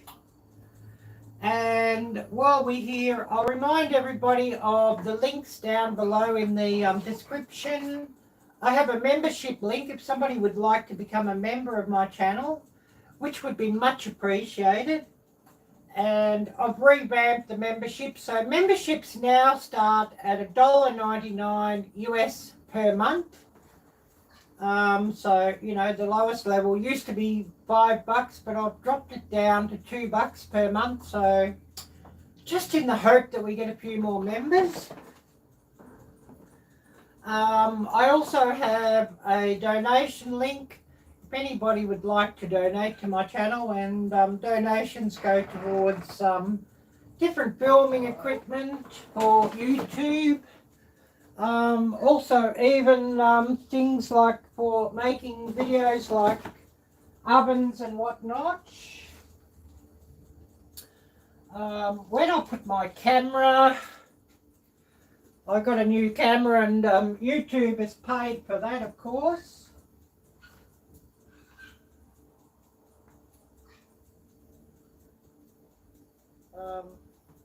I had that out earlier. I'm just looking to see where I'll put that.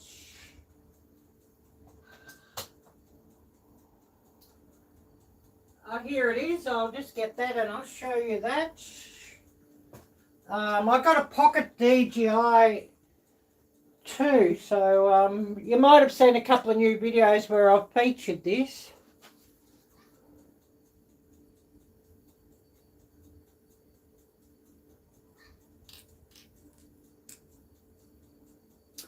And they take very good footage, and the gimbal will actually tilt around. So it'll keep the footage fairly steady. I've got to work out the settings on that. This is sort of, you know, just to stay in frame, but there's another one where it'll actually stay level.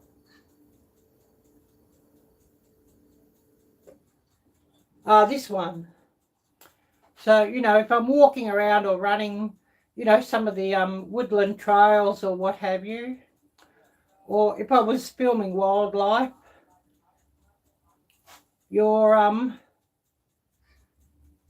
camera will actually stay stable, and you can also on your screen set it to actually on the subject that you're filming. So, you know, for our people who film snakes, for example, you could put the little square on the snake, and wherever you move the camera, it will actually follow the snake and, of course, stay focused on the snake or whatever creature you're filming. So really, really interesting, and a great feature for that as well.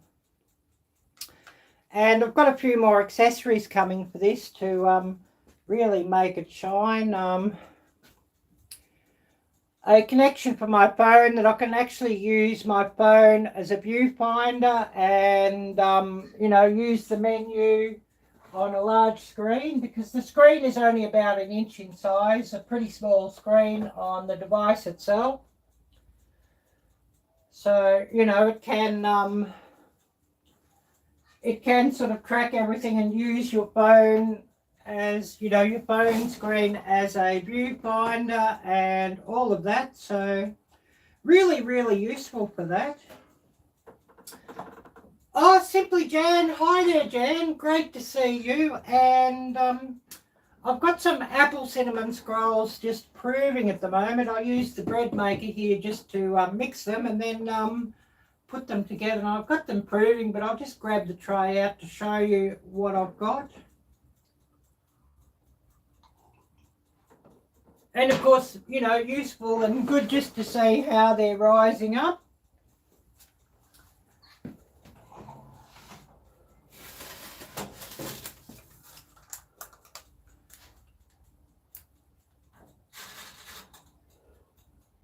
And yeah, they're starting to rise up and fill the tray in together. I think they probably want another 20 minutes to prove, I think, before I put them on.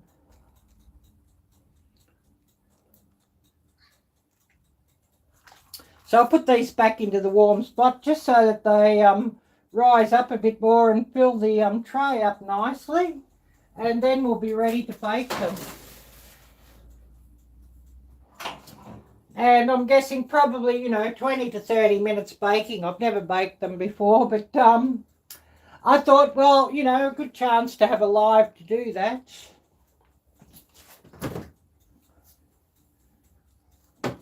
And of course I've made some cream cheese frosting just to go over the top. So they should be absolutely delicious and absolutely yum. And I did that in my bread maker and using a bread kit.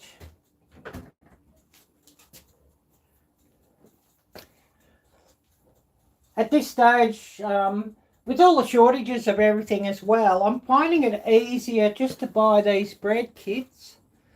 And I'll keep a few of these in my preps as well. And this will make 4 large loaves of bread. It's stone ground rustic white, so a really nice flour grind, that one. And it contains no preservatives or you know, food colorings or artificial flavors or anything. And this costs about $10 here. So it actually works out quite cost effective. I know that you can buy the supermarket cheapest bread, which is pretty chalky and awful, for about $1.50 a loaf here, but that stuff's pretty horrid. But good bread from the supermarket, like your premium bread, or from a bakery, you're paying about $4, or sometimes even $5 a loaf. So it actually works out cheaper buying these bread making kits. And actually the bread that comes out from that mixture is far nicer than anything from the supermarket. I know that it won't keep quite as long before it goes stale, but it's so nice out of the oven that it sort of gets eaten up pretty quickly. So, you know, it's not sort of left to go stale like the supermarket bread will. Oh, absolutely, Jan. Yes, that bread maker is paid for itself. And I bought that bread maker from a Goodwill store, actually.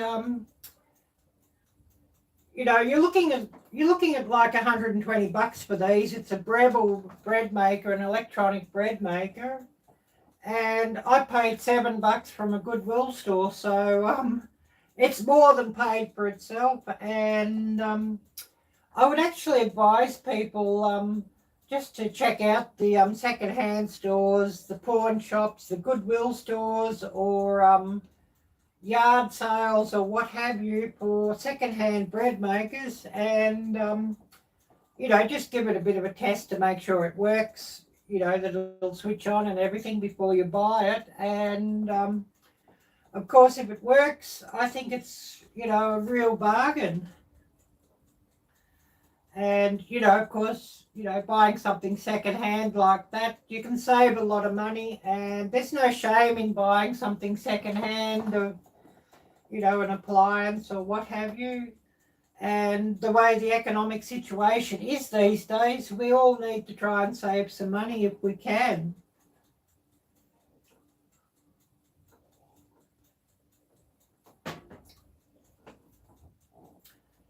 Yeah, it is awesome, and I'm finding it so useful too, Jan, that I use it as the mixer and the prover for making bread dough for whatever use. You know, if I'm making pizza dough, I want some pizza bases, I want some bread rolls, I want some loaves of bread. Actually, I haven't bought bread, you know, from the supermarket or the bakery or what have you, commercially since I bought this thing.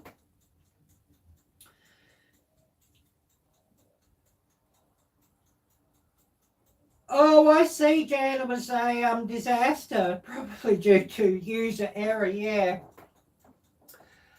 yeah. I googled all the instructions for this and tips and watched videos on YouTube about bread makers as well, and so that sort of cut out a lot of the disasters. Actually, just learning about the thing before I actually used it. And there's a definite order of, you know, different to making bread by hand. You actually put your liquids in first when you're making a bread maker, using a bread maker. You know, your water, your milk, your vegetable oil, butter, whatever. You put that in first. And then you'll put your flour on top of that and your dry ingredients. And then you'll make a well in the center of your dry ingredients, you know, when it's put into your pan, mixing pan, and you put your yeast into the well in the center. And of course, if you're going to be adding any salt or what have you, put that right in the corner of the tray, well away from the yeast.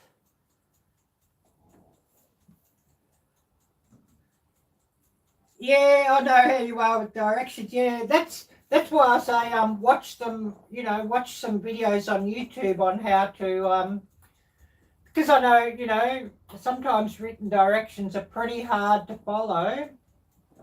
But if you see somebody demonstrating how to do something, it can be quite easy or a lot easier just to pick something up. And, you know, just of course start off with something simple and you know, work up to more difficult things. You know, whereas you might just make a loaf of bread to start off with, or make your pizza dough to start off with, or what have you. And of course, you know, it'll say the different settings for the different types of bread or what have you. Like if you're making pizza dough, there's a dough only setting on this. There's also some quick settings, you know, quick loaf or bread or what have you. Or I should read out the settings. It might sort of help somebody. So we have here basic. This is the different bread settings. Basic, rapid, sweet, you know, a sweet one if you're making a sweet loaf like a fruit loaf or whatever from scratch. French. French is like, you know, your brioche, which I do have some of that in a kit. And of course, these kits, they contain everything. You only need to add water. And, you know, if you want to step something up or boost it up a bit, you might add some fruit or what have you, but you don't have to. Like they have the yeast and everything, and the directions are on the packet of, you know, what you've got to use and how you do it and the steps of doing it. Yeah, what? French, yeah, yeast free, so I guess that would be your unleavened bread or something. Whole wheat, there's a cycle for that. There's a cycle for dough, and then there's a cycle for bake only. And then you have like your settings for your crust color, medium, dark, and light. But you can definitely, you know, find some how-tos for whatever brand of bread maker you've got. on YouTube.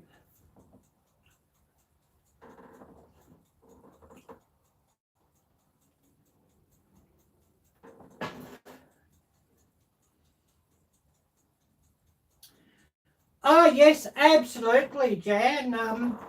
You just you know, if you've got a bread recipe, you know, tried and tested and love bread recipe, you can, you know, your flour, your sugar, your salt, your yeast, everything from scratch.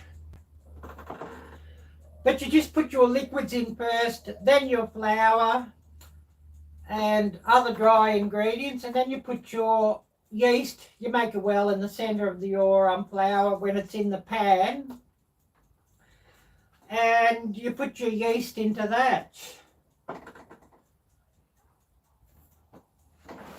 I know that Robbie Lynn from the Homesteading Pastor, actually she's showed a couple of recipes where she's making the bread from scratch using her bread maker, and she actually grinds her own flour as well. So, you know, you can really make it from scratch right from the start by making your own flour and everything. So I would check out Homesteading Pastor for that on their bread maker recipes, but that's the pan that it goes in, that it actually will mix with. So yeah, I'd check out Robbie Lynn from Homesteading Pastor on the Homesteading Pastors channel, and you can definitely get some tips from her on bread makers and making bread from scratch.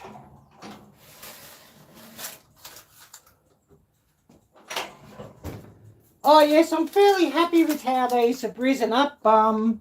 They want another 15 minutes, but I'll just put them in a warm spot out of my oven, and I'm going to put my oven on to preheat now, and I'll put it on at about 400 degrees Fahrenheit.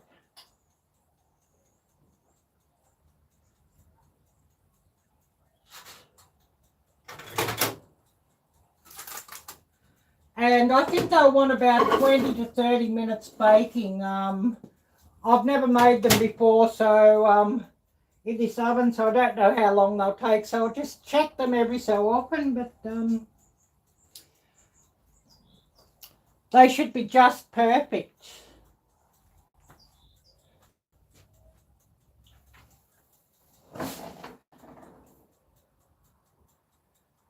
Oh, how the garden. Hi there, great to see you.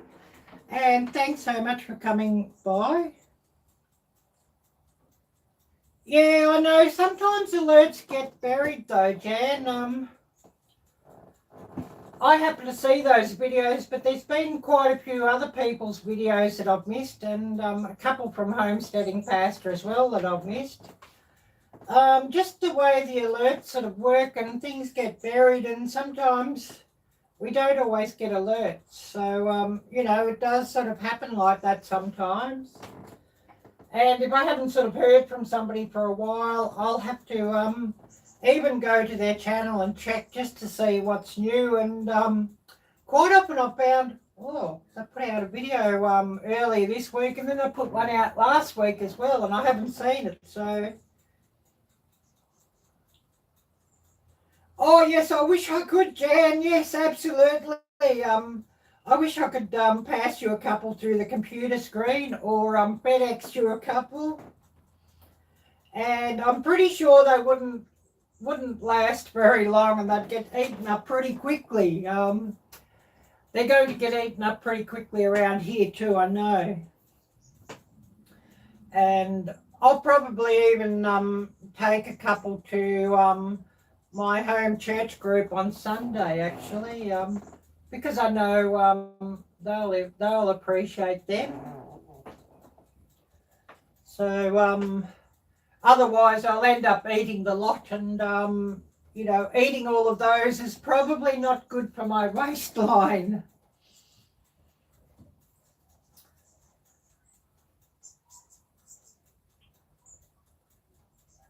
But yeah, that'll be I know that you know, if there is a YouTube meetup around here or something, those apple cinnamon scrolls would be gone in a flash, I know. They wouldn't last long at all. And I haven't had homemade cinnamon scrolls for years, and I've sort of been craving them. And I know you buy things from the shops and the supermarket and that, and it looks nice, and then you get it home and it's, you know, so often it's a bit of a disappointment and not quite like what you remembered the homemade variety was. I've found that so often. And, you know, those hot cross buns that I made a week or so back before Easter, oh my goodness, they were so good. No, still here, Jan, still here. I haven't moved yet. I mean, of course, you know, my dream is to move to the States. And of course, you know, living in the US would be just perfect for me. I'd probably be that busy too, going to all the YouTuber meetups and homesteader events and all of that as well, because I'd really love to go. And I know the Crockers have got one coming up, Shoot Dang, and God, that would be really so much fun, that meetup. I probably watch a lot of the same channels as what you do. Oh yes, the boss loves his sweets. You're not such a big sweet person. I love my sweets, but I also love my savoury dishes. So, you know, how to choose sometimes. And yeah, I try not to eat sweets too much because it's not good for my waistline. It's not good for my blood sugar level. So I try not to eat them too much. And I sort of even in my coffee, I sort of use the fake sugar like the Equal. You know, I'm a sour old bitch, so I sort of need the sweetener. But using sugar is sort of not good for blood sugar, so I just use this stuff. Oh well, that sounds awesome, Jan. Yeah, I'd love to see that. I hope I can catch that, Jan. I think it'd be really fun. On Friday, yeah. That'll be Saturday for me. But yeah, I look forward to watching that one, Jan. I think it'd be really fun. Oh yes, the oven's heating up nicely, and these are popping up nicely too. And you know, when I put them in, there was a lot of gaps in between them, but they've really filled the tray up really quite well. And you know, another 10 minutes and they'll be ready to go in and bake.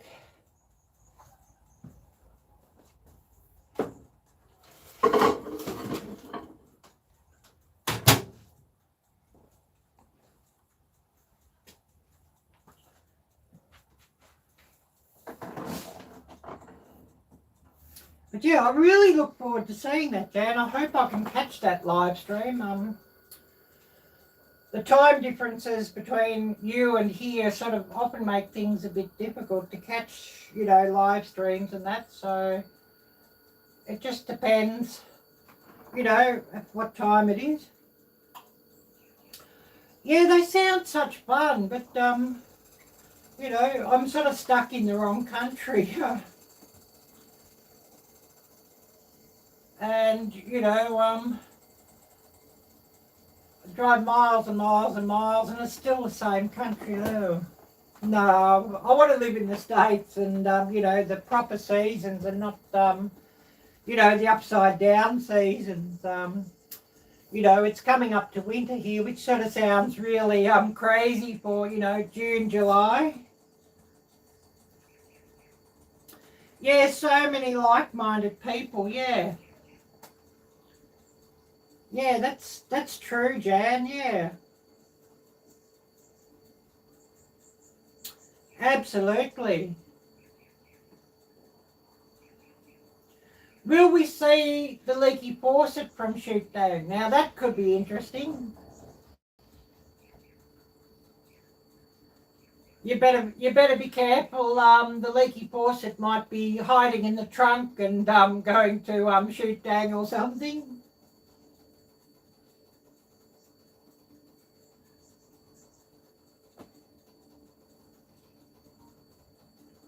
Certainly would be an idea for a video though, and would certainly get quite a few giggles.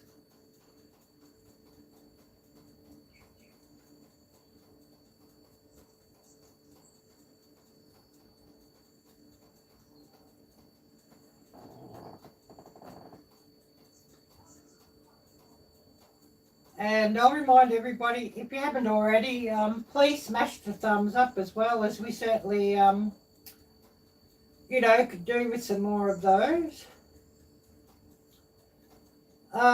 6 Central Time. So is that 6 a.m. or 6 p.m. Central Time?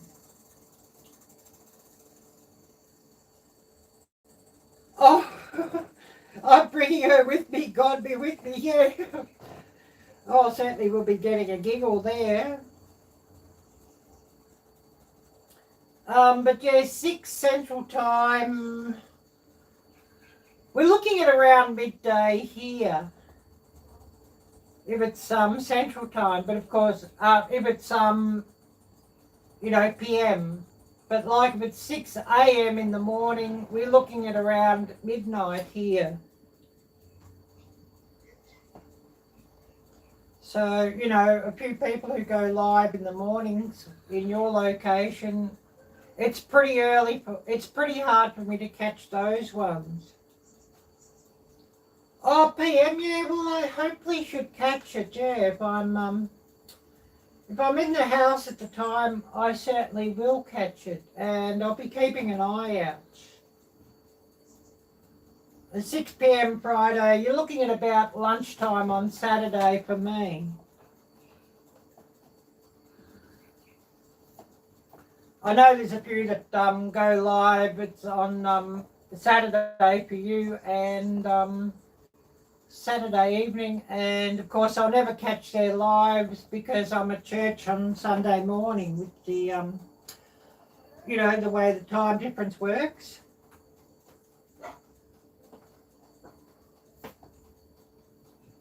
But I certainly do look forward to watching.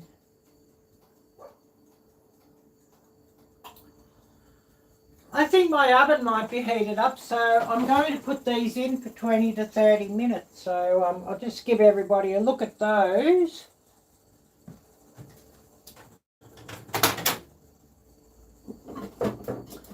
Give everybody a look at this tray before I put them back into the oven and put them on to bake.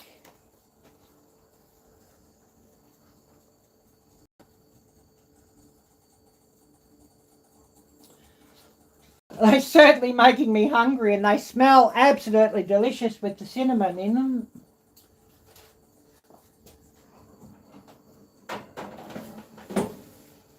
So I'm going to put them on for 20 minutes for now, and then I'll check them at 20 minutes and then see if they need any more time. Being, smaller than a loaf and, thinner than a loaf, they should be cooked a bit quicker than what a loaf does. A loaf of bread, I'm looking like in about 30-35 minutes for a loaf of bread. And that's at about 390-400 in my oven. I'm going to go up in a minute and check my check the mail too. I'm waiting on a couple of things coming from eBay. I've got a couple of accessories for my new camera, so I'm going to have to go and just check if there's been a delivery of those things or not.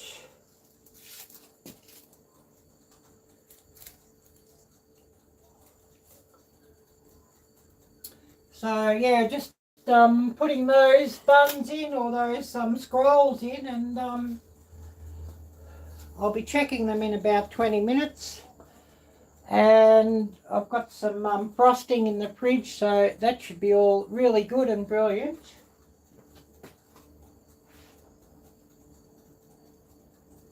Oh wow, that loose faucet will be on the live stream with me. Oh wow. Yeah, it sounds awesome. Sounds great.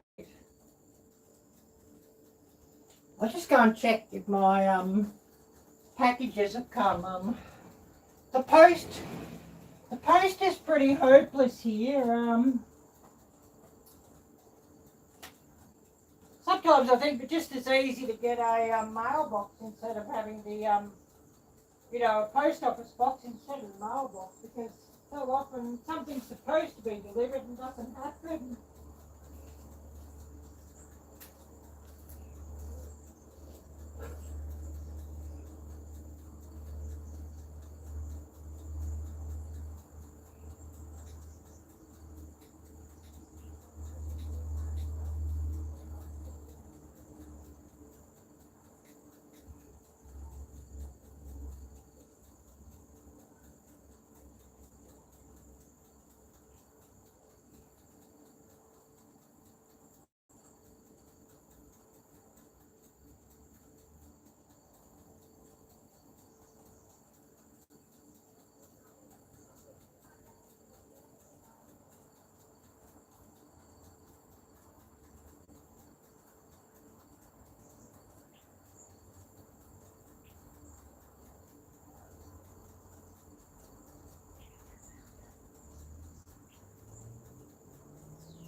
Oh no, still not come, especially when I was hoping for a happy mail. Anyways, never mind. Who do we still have with us? And of course, anyone in blue, please feel free to drop your channel links or friends' channel or family members' channels.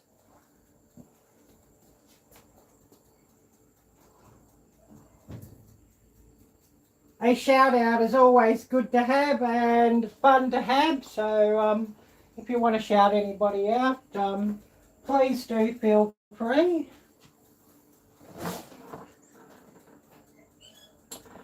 And so of course, time for a chat while we wait for these to bake.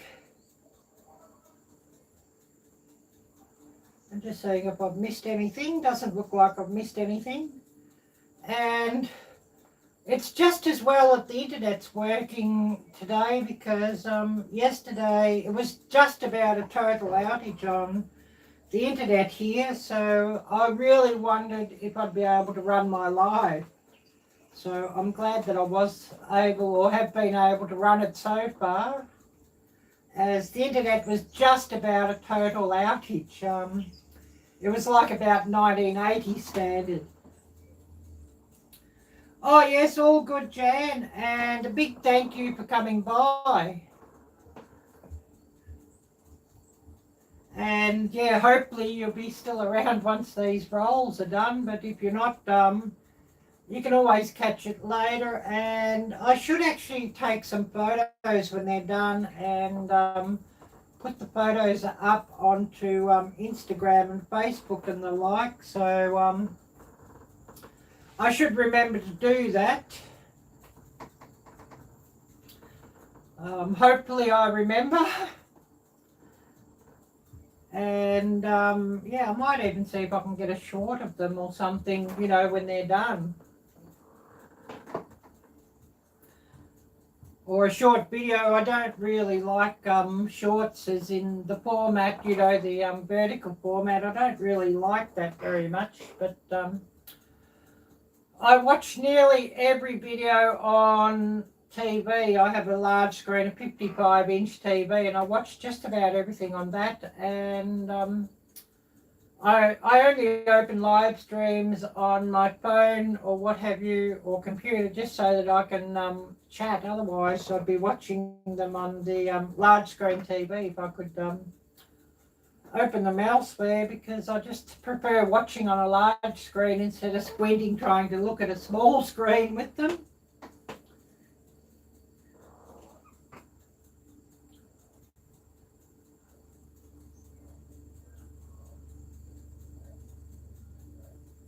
And I think I've been going for about 2 hours and 20, so you know, we might end up being like a two and a half hour, 2 hours 45 minutes sort of thing once everything's done. Yeah, it's really not good when the internet's sort of troublesome. Yeah, I hope you can get better internet, Jan. Yeah. There is cable internet available, but I don't have it because the cable internet here is run by the government and it's not very good and not very reliable. So I have mobile internet. I have like a mobile Wi-Fi as well as, you know, the phone with it. But of course, this end of the house where I am at the moment, the Wi-Fi doesn't work very well. So I sort of, you know, just you do it from the phone this end of the house. Oh, yes, a jetpack right now, and your lives have been fuzzy, yeah. Well, generally my my mobile internet will generally run at about 200 megabits down and about 50 up. So, you know, it's not too bad. And of course I have unlimited with my mobile, unlimited data and unlimited speed. They don't sort of choke it down now after I sort of get to a certain amount. Before it was choked down once I got to 500 gigabytes, I should say, in a month. But now it's not choked down, so you know,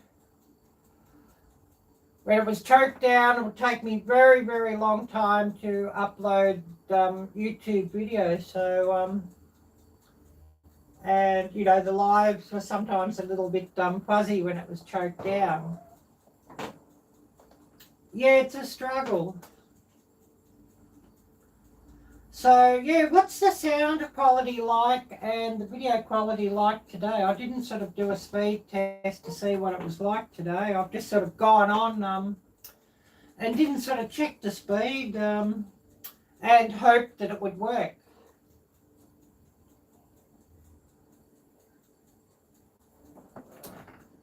And of course this thing's hotspotting from my main device, so I won't get a real accurate figure, but I'll actually do a speed test and see what it's telling me. And temperature here today, we're currently at 70 degrees Fahrenheit. And that's the forecast top, and it's 2:23 p.m.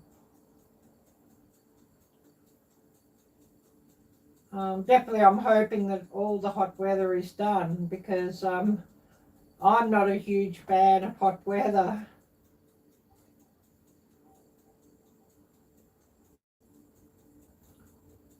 I'll just see what the speed test says. Oh, sound is good. Good to hear that. And of course, yeah, this is from the mobile device into hotspotting to my phone, and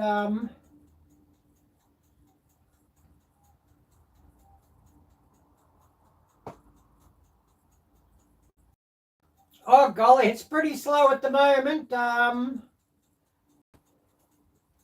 It's saying it's about 8.25 megabits down and only 1 megabit up, so it's really slow here at the moment, so I'm lucky that I'm getting through.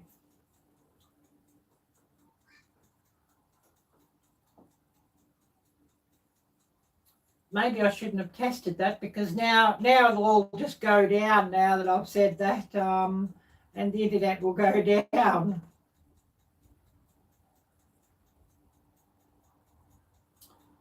Oh yes, you've been going to the library to upload videos? Well, I haven't been to the library here for about 3 years.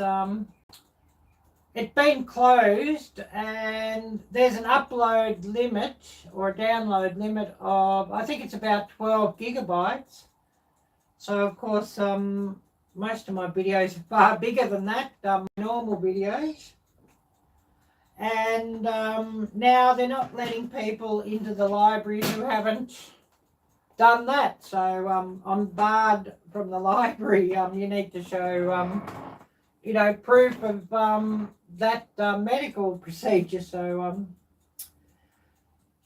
anyway, good night, Jan, and thanks so much for coming by. And yeah, I hope I can catch you on Friday.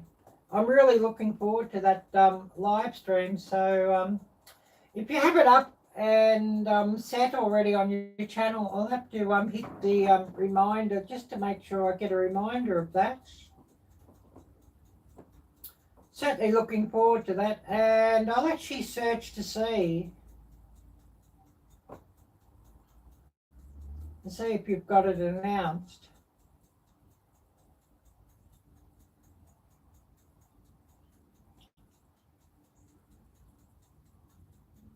And yeah, I see that you've got a new video up, cooking with Jan and Kevin. I've got that set to my watch later list, so I'll be watching that later on after I'm finished here.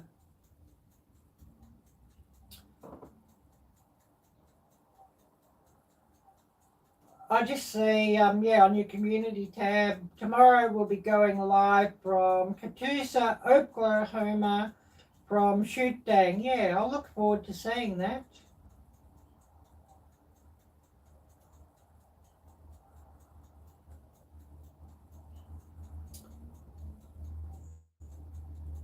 Certainly look forward to watching that one. Yeah, it takes 5 minutes to upload there, or 2 days otherwise. Yeah, well, I think it's bad if it takes all night for me to upload a video, actually. So yeah, 2 days would drive me crazy.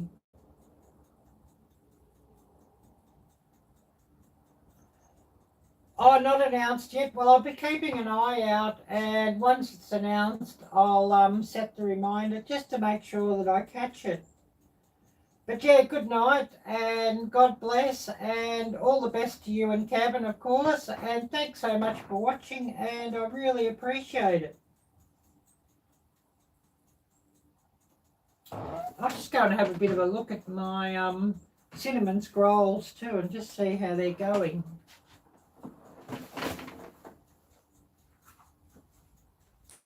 I might just go and visit the bathroom as well. Oh, they're rising up nicely. It says they've been going about 15 minutes, and I think they'll definitely want a bit more time than 20 minutes, but I will check it at 20 minutes just to see.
I think I'll definitely get another cup of coffee on too.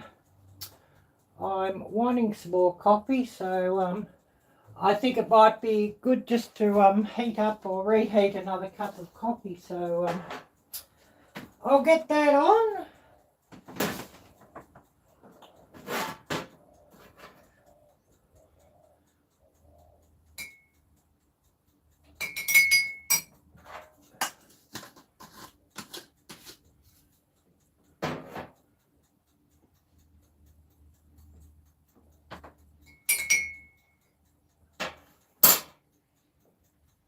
And I better get my cooling rack out as well, because I definitely will be wanting that one too, so I better get that out.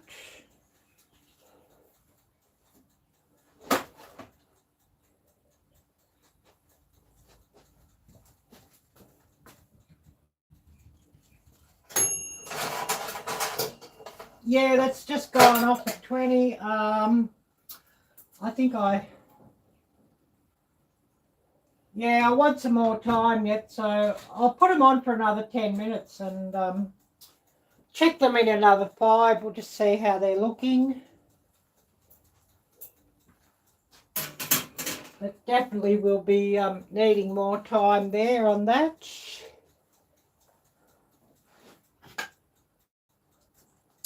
I always make a big pot of coffee and then ends up I drink it all anyways.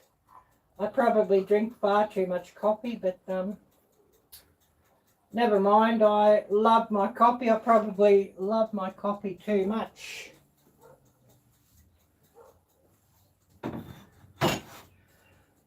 And I occasionally drink instant coffee, but I usually drink percolated coffee because I think it's a lot nicer. So I just put this into the microwave just to reheat.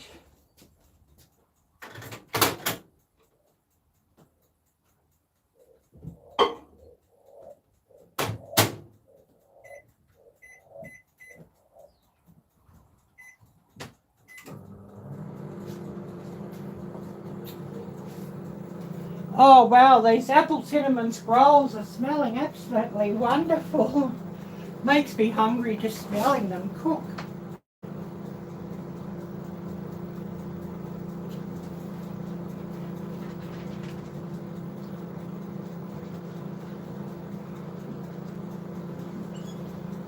But they're smelling absolutely brilliant, so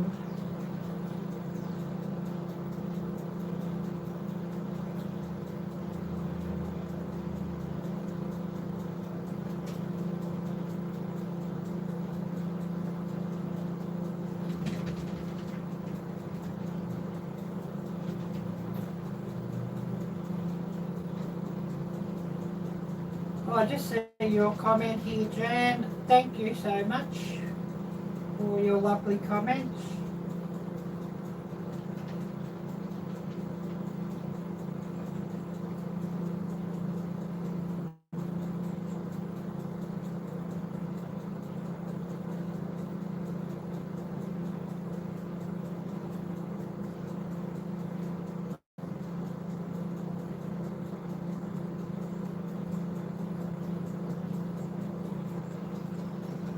Yeah, I see there's a couple of comments on here that I've got to get on and reply to. So a big thank you to everybody who's got on and commented on my videos, of course. Much, much, much appreciated.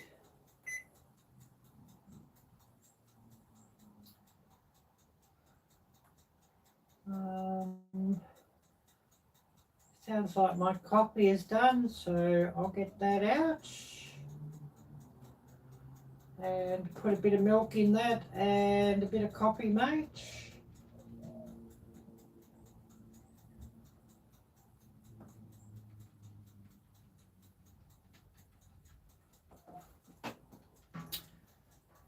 And have a quick look at my rolls and just see how they're going.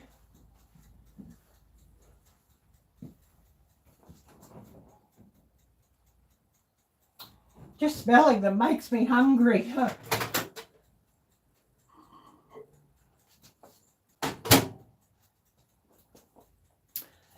And of course, yeah, I'll have to retitle this live stream after, and of course I will leave it up.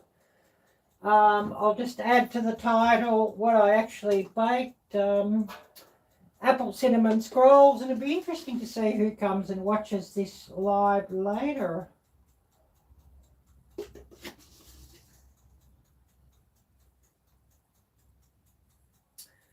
And of course these cooking lives, I'll often get a few people coming later to watch, so I should actually go through it and chapter things up, so you know, people who are a bit time starved can sort of skip ahead to you know, the steps or highlights. So I'll try and remember to chapter things up after as well.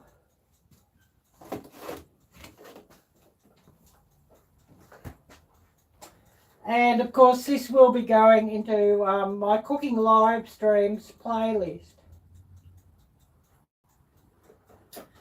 And I won't be making a normal cooking video for a while, or at least until I get the accessories for my new camera, as I'm wanting to do the bulk of filming on my new camera for you know, my videos instead of using the phone. So should be interesting, and I found the quality from that new camera, even without the accessories, is far better than what the phone was. So I'm really looking forward to better videos and better sound quality. And you know, even the internal microphone on that new camera is better than the internal microphones on the phone. So looking forward to that. So, you know, mightn't be another cooking video next week. It'll there might be an outdoor video, because it is easier just to do those with the new camera compared to a cooking video at the moment. I need a proper mount for my new camera to mount it on my tripod is the big thing. I haven't got the mount to mount it on the tripod, so you know, once that mount comes, I'll definitely be doing some cooking videos with it.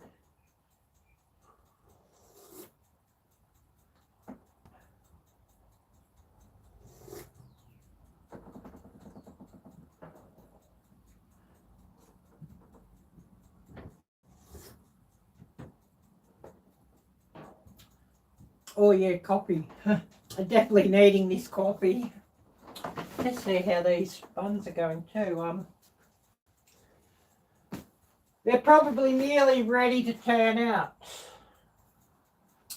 And then they'll have to cool for a couple of minutes, and then I'll be ready to frost them.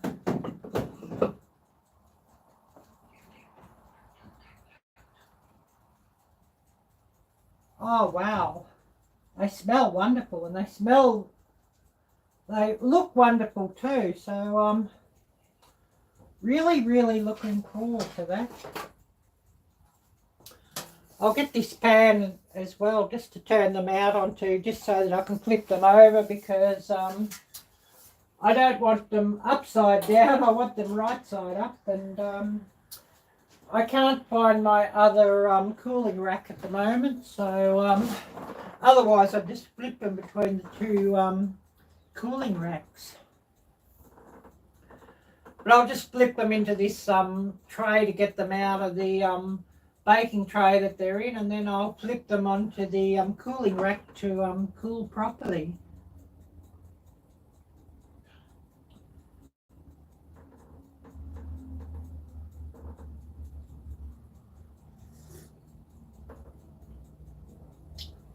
So a couple of minutes, and the bell should ring to get them out of the oven.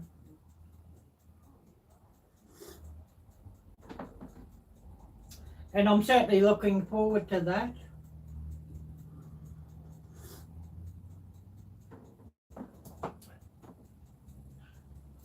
So yeah, we've been running about 2 hours and 37. So yeah, we'll probably end up being near a 3-hour live stream. But that's how it sort of happens when you're sort of cooking, I'm afraid.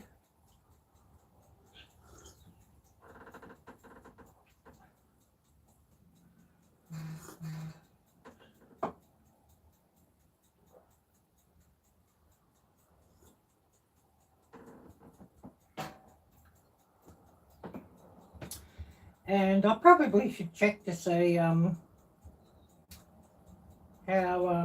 my camera's going too, or my phone, that it's not running out the power.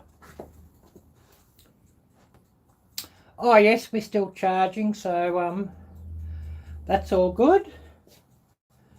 Be nothing worse than grinding to a halt just as the buns are done.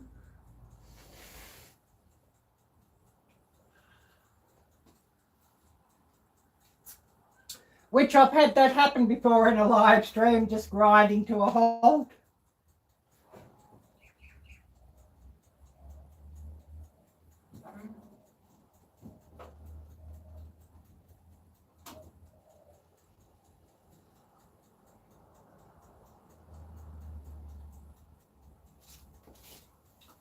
A couple more minutes and we'll be done here, I think.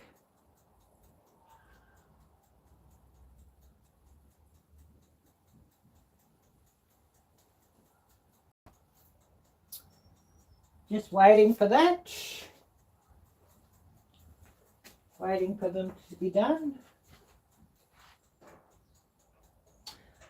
Who do we have here watching at the moment? I know we've probably got somebody running the live stream for me,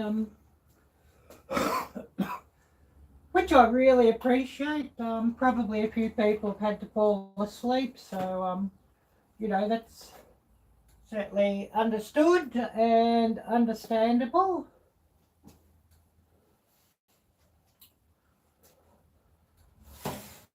So the bell's just gone off here on my oven, so I'm going to get these out and I'll get them flipped out. Oh wow, they smell great. And they look absolutely wonderful. So once they cool off a bit, I'll be able to frost these. So I'll just go to see if I can flip these out without a disaster and a blooper video. We've had things like that happen before on YouTube.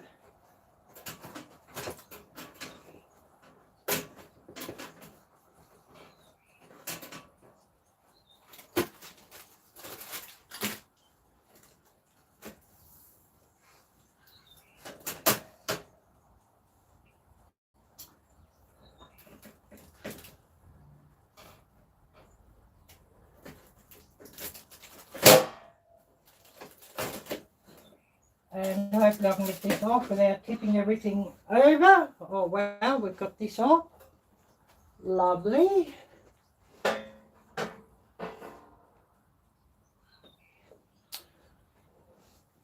And I'll just pull the parchment paper off. Looking like I've actually worked cooking time out properly this time. They're brown on the bottom, but they're not too dark, so we're looking pretty good there. So I'll get them flipped over and onto my wire cooling rack.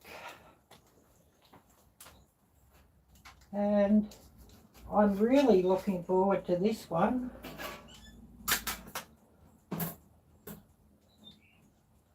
How they look on my wire cooling rack.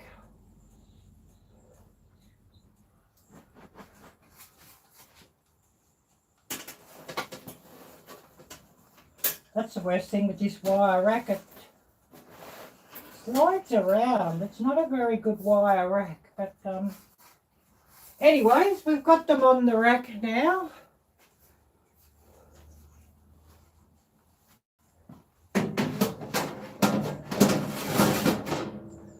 And they're looking absolutely wonderful here. So I think they want to cool down a little bit before I glaze them.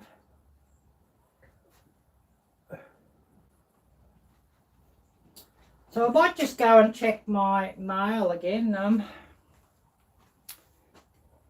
Giving you a look at that. Oh, wow. And they look absolutely terrific. I love the look of them. Making me hungry looking at them already. Very rustic, I guess you could say. Which is just how I like them.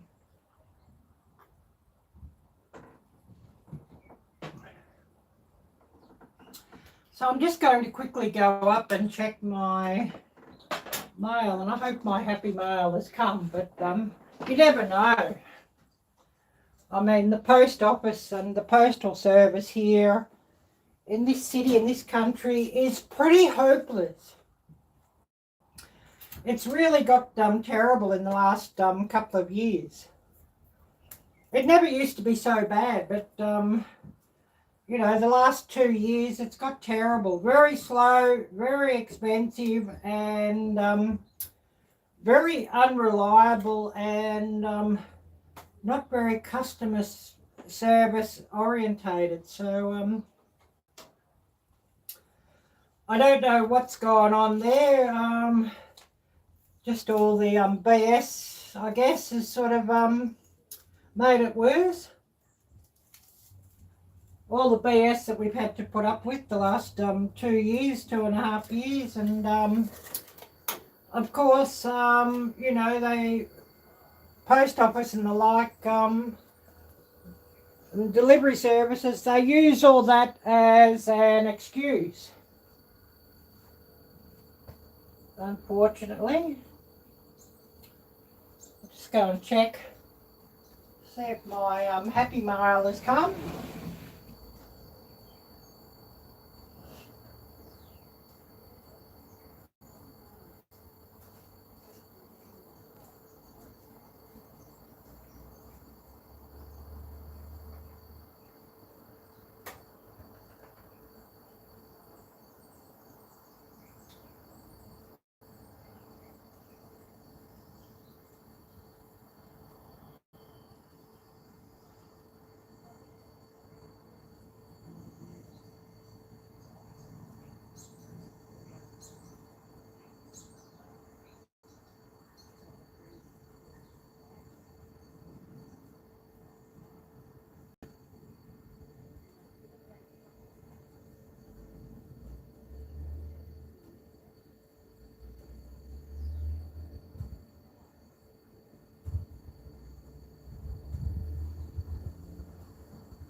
Well, no happy mail, only an advert from Domino's.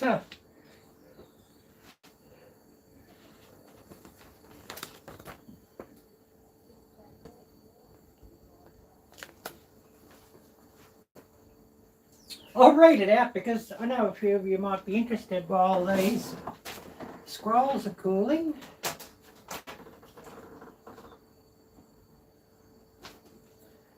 Three large pizzas from $30 delivered Monday to Friday. 2 large pizzas plus selected sides from $25.95 pickup or delivered $30.95. Pepperoni puff roll, single $3.95, 2-pack $6.95. Salted caramel chocolate mousse for $3.95 each. Oh yeah. 1 day price slice delivered, Thursday 12th May, save on the date. Large value pizzas from $9 each delivered. Large traditional and value max pizzas from $11 each. And large premium pizzas from $13 each. Chicken wings 5-pack for $6.95. Large traditional pizzas from $7.95 each. Oh yeah. Pick up. And handcrafted thick shakes from $5.95 each. $1 extra for whipped cream. Add sides. 2 sides for $7.95. 3 sides for $9.95. Oh yeah. There you go, that's Domino's, and that's what Domino's will offer here. And of course I know for most of my viewers that you get it far cheaper where you are. So who do we have here watching? And oh, these are cooling down nicely. Give it another 5 minutes and I'll frost them, and then I'll have a taste test.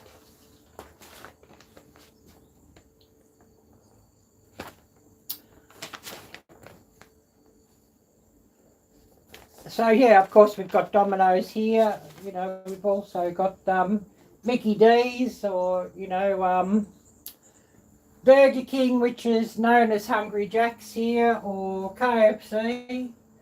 No Chick-fil-A, I'm afraid. I wish we had them because I know it's far nicer than what you get from KFC. Far, far, far nicer. KFC is pretty ordinary these days.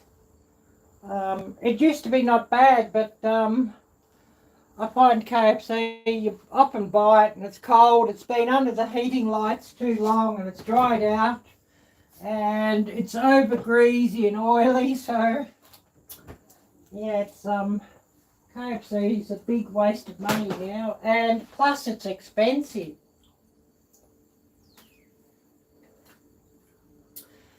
So I've just got my frosting out, and earlier, if you were watching then, we made some cream cheese frosting to go on these, so it should be interesting.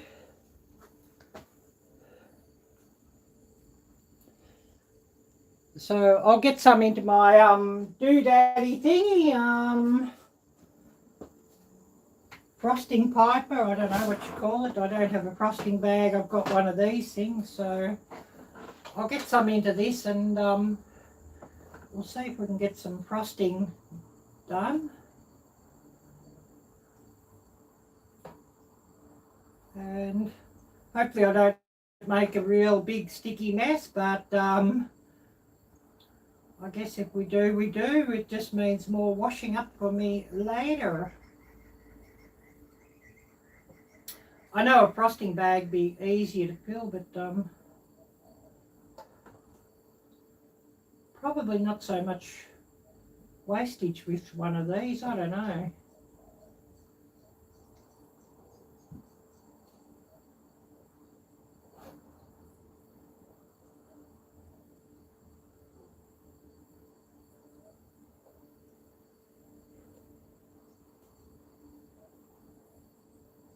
Well, that's probably enough in here.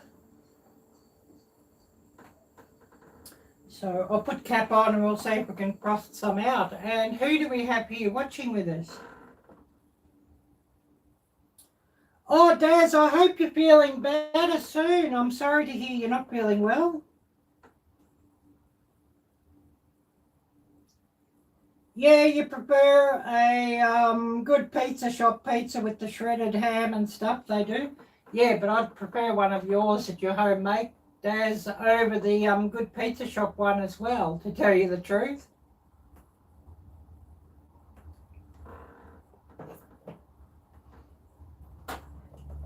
But what I've done is I've made some homemade apple and cinnamon scrolls, and I've used one of these Lauki bread mix kits and then just added the extra ingredients. I'll show you the box because you're probably interested. Mixed it in the bread maker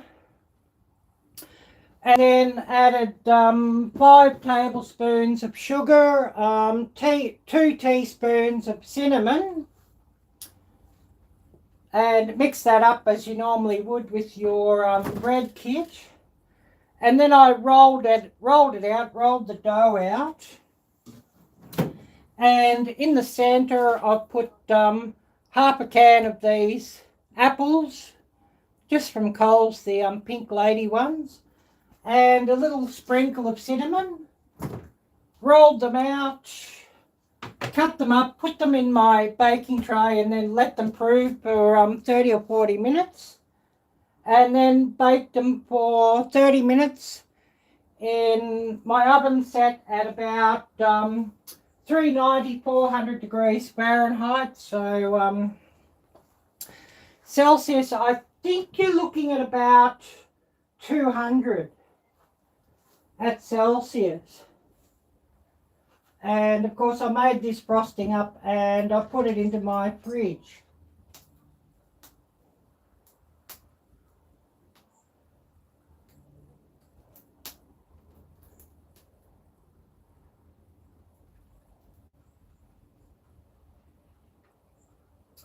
And with these buns still warm and hot, the frosting should actually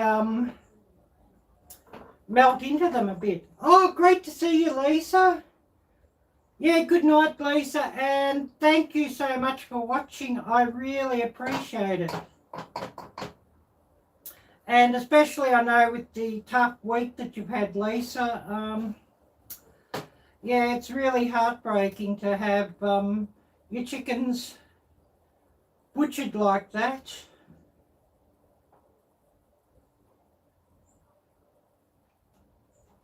And I made here a cream cheese frosting, and I used 4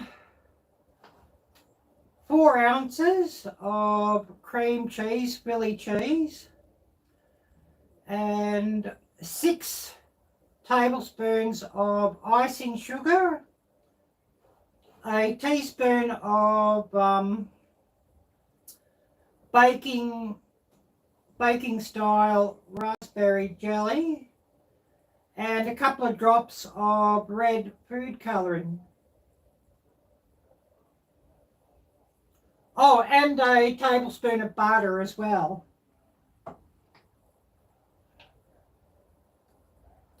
Going to have a sticky mess here, but anyways, never mind. It'll be fun licking all this icing out later.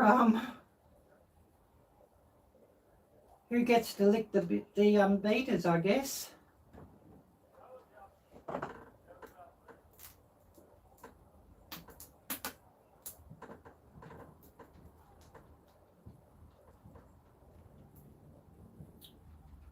I might have to spread this frosting out a little bit over the top of these, I think.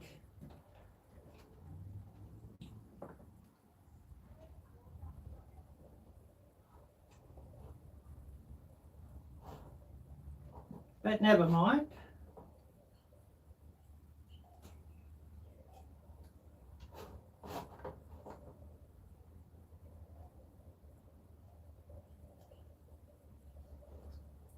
Certainly looks yummy.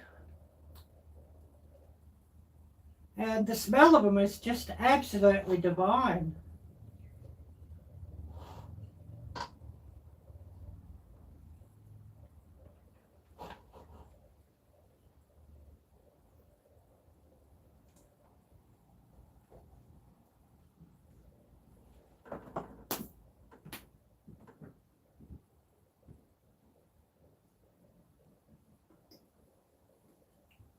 Oh, we got a blockage here.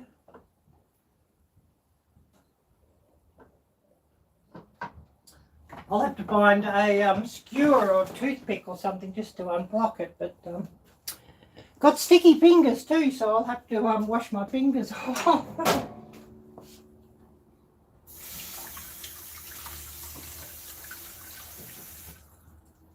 I don't often do baking videos. I probably should do more of them, but I don't always get round to doing it.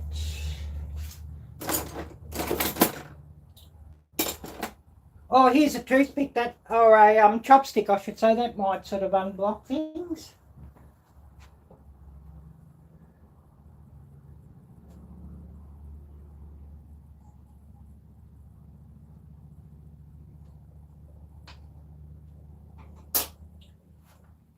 All these things are just to make some fun.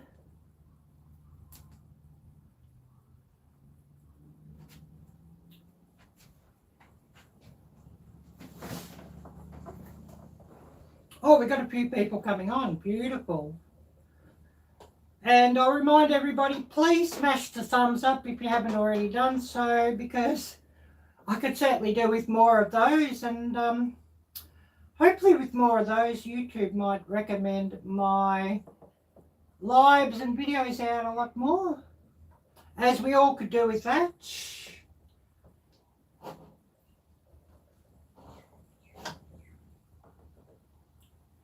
Making a sticky mess here. You'll be all giggling at me.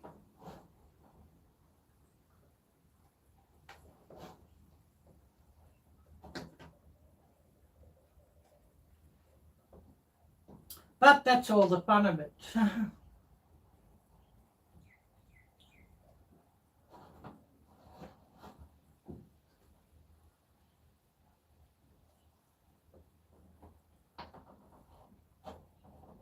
Definitely going to have very sticky fingers again here in a minute. Never mind.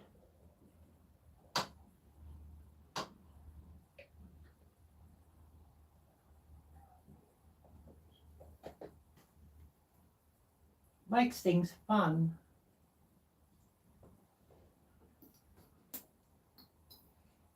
I guess we could say, who liked to make mud pies when you were little?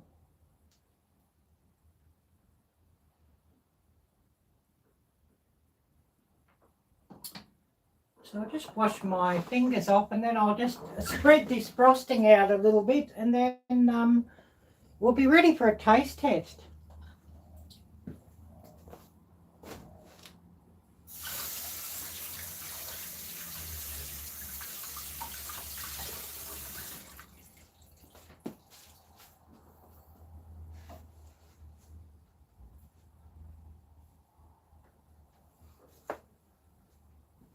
I guess you could say we've got some food porn happening here. So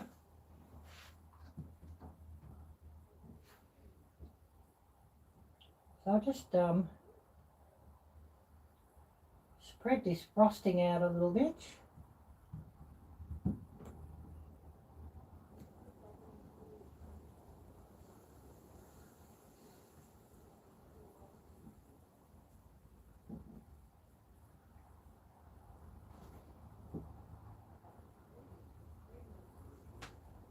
And then I'll hold things up and I'll give you a look right at the screen, because I know you're probably all craving a look.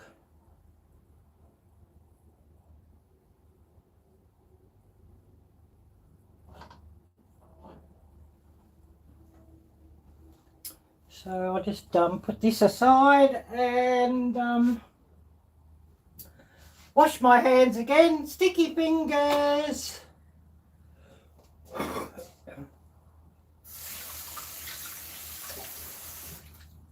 And then I'll hold this up the screen and we'll have a taste test.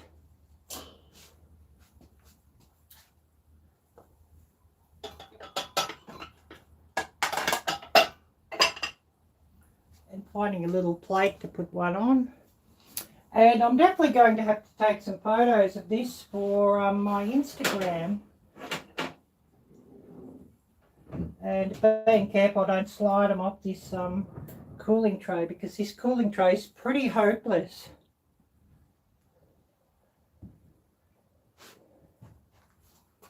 But wow, they look wonderful. So I'm just going to break one off because I can't help myself. Oh yes, they split off nicely. Oh wow. I'm really, really hungry wanting one of these. So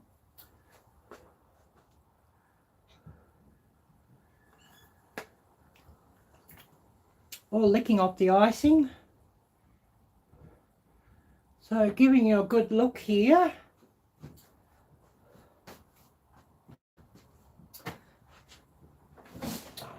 These are looking absolutely wonderful.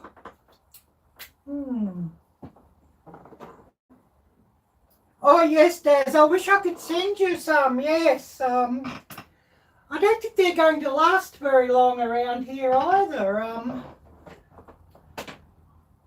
I've never made apple cinnamon scrolls before, and so this is the first. I thought, well, it's a good opportunity for a live stream actually. So just breaking one open. I don't know if you can see the apple inside or not. I'm going to have a taste test. Oh yes, you always take one from the middle and not the sides so you don't get a crust. Yeah, but these are actually quite good. They haven't even got a crust on the sides, but I lined my baking tray up really well with parchment paper, and I'm quite happy with how they've worked.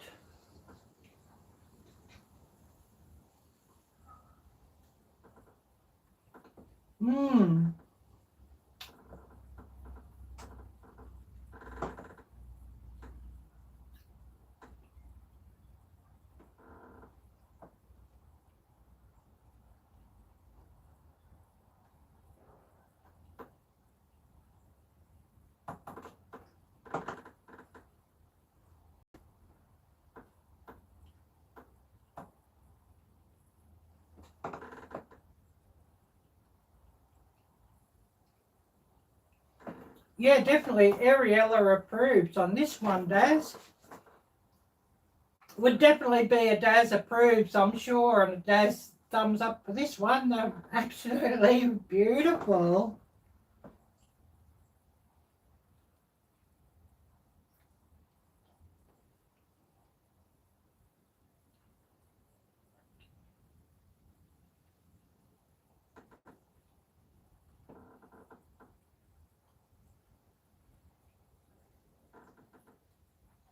Oh, I'm sure. And, you know, the cheese, the cream cheese frosting with a little bit of raspberry jelly in, or raspberry jam, is absolutely wonderful.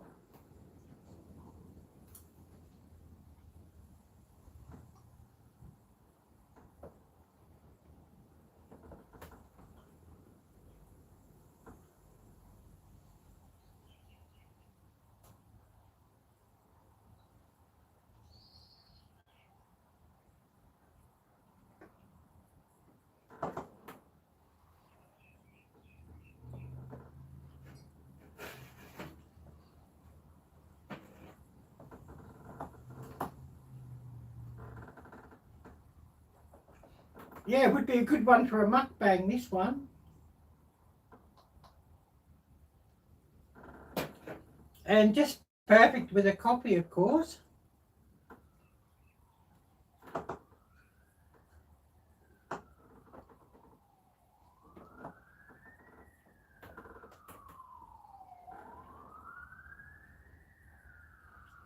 So yeah, we'll go another couple of minutes and then I'll call it a day here for this live stream. And of course, I'm going to thank everybody who's come on here and thank everybody who's given a thumbs up. Much, much, much appreciated. And I will be leaving this live up in my cooking live stream video or cooking live streams playlist. And I know I should get busy and chapter it up for those who watch after and, you know, just chapter up the highlights because I know quite a few people will catch this one later. I'm going to give a big, big, big thank you to everybody who's watched, and I really appreciate you all, and I love you all. And of course, you know, YouTube is one of the greatest things and the community that we have. So a big, big thank you. And anybody who watches after, please do check out everybody who's dropped by here and commented if you can.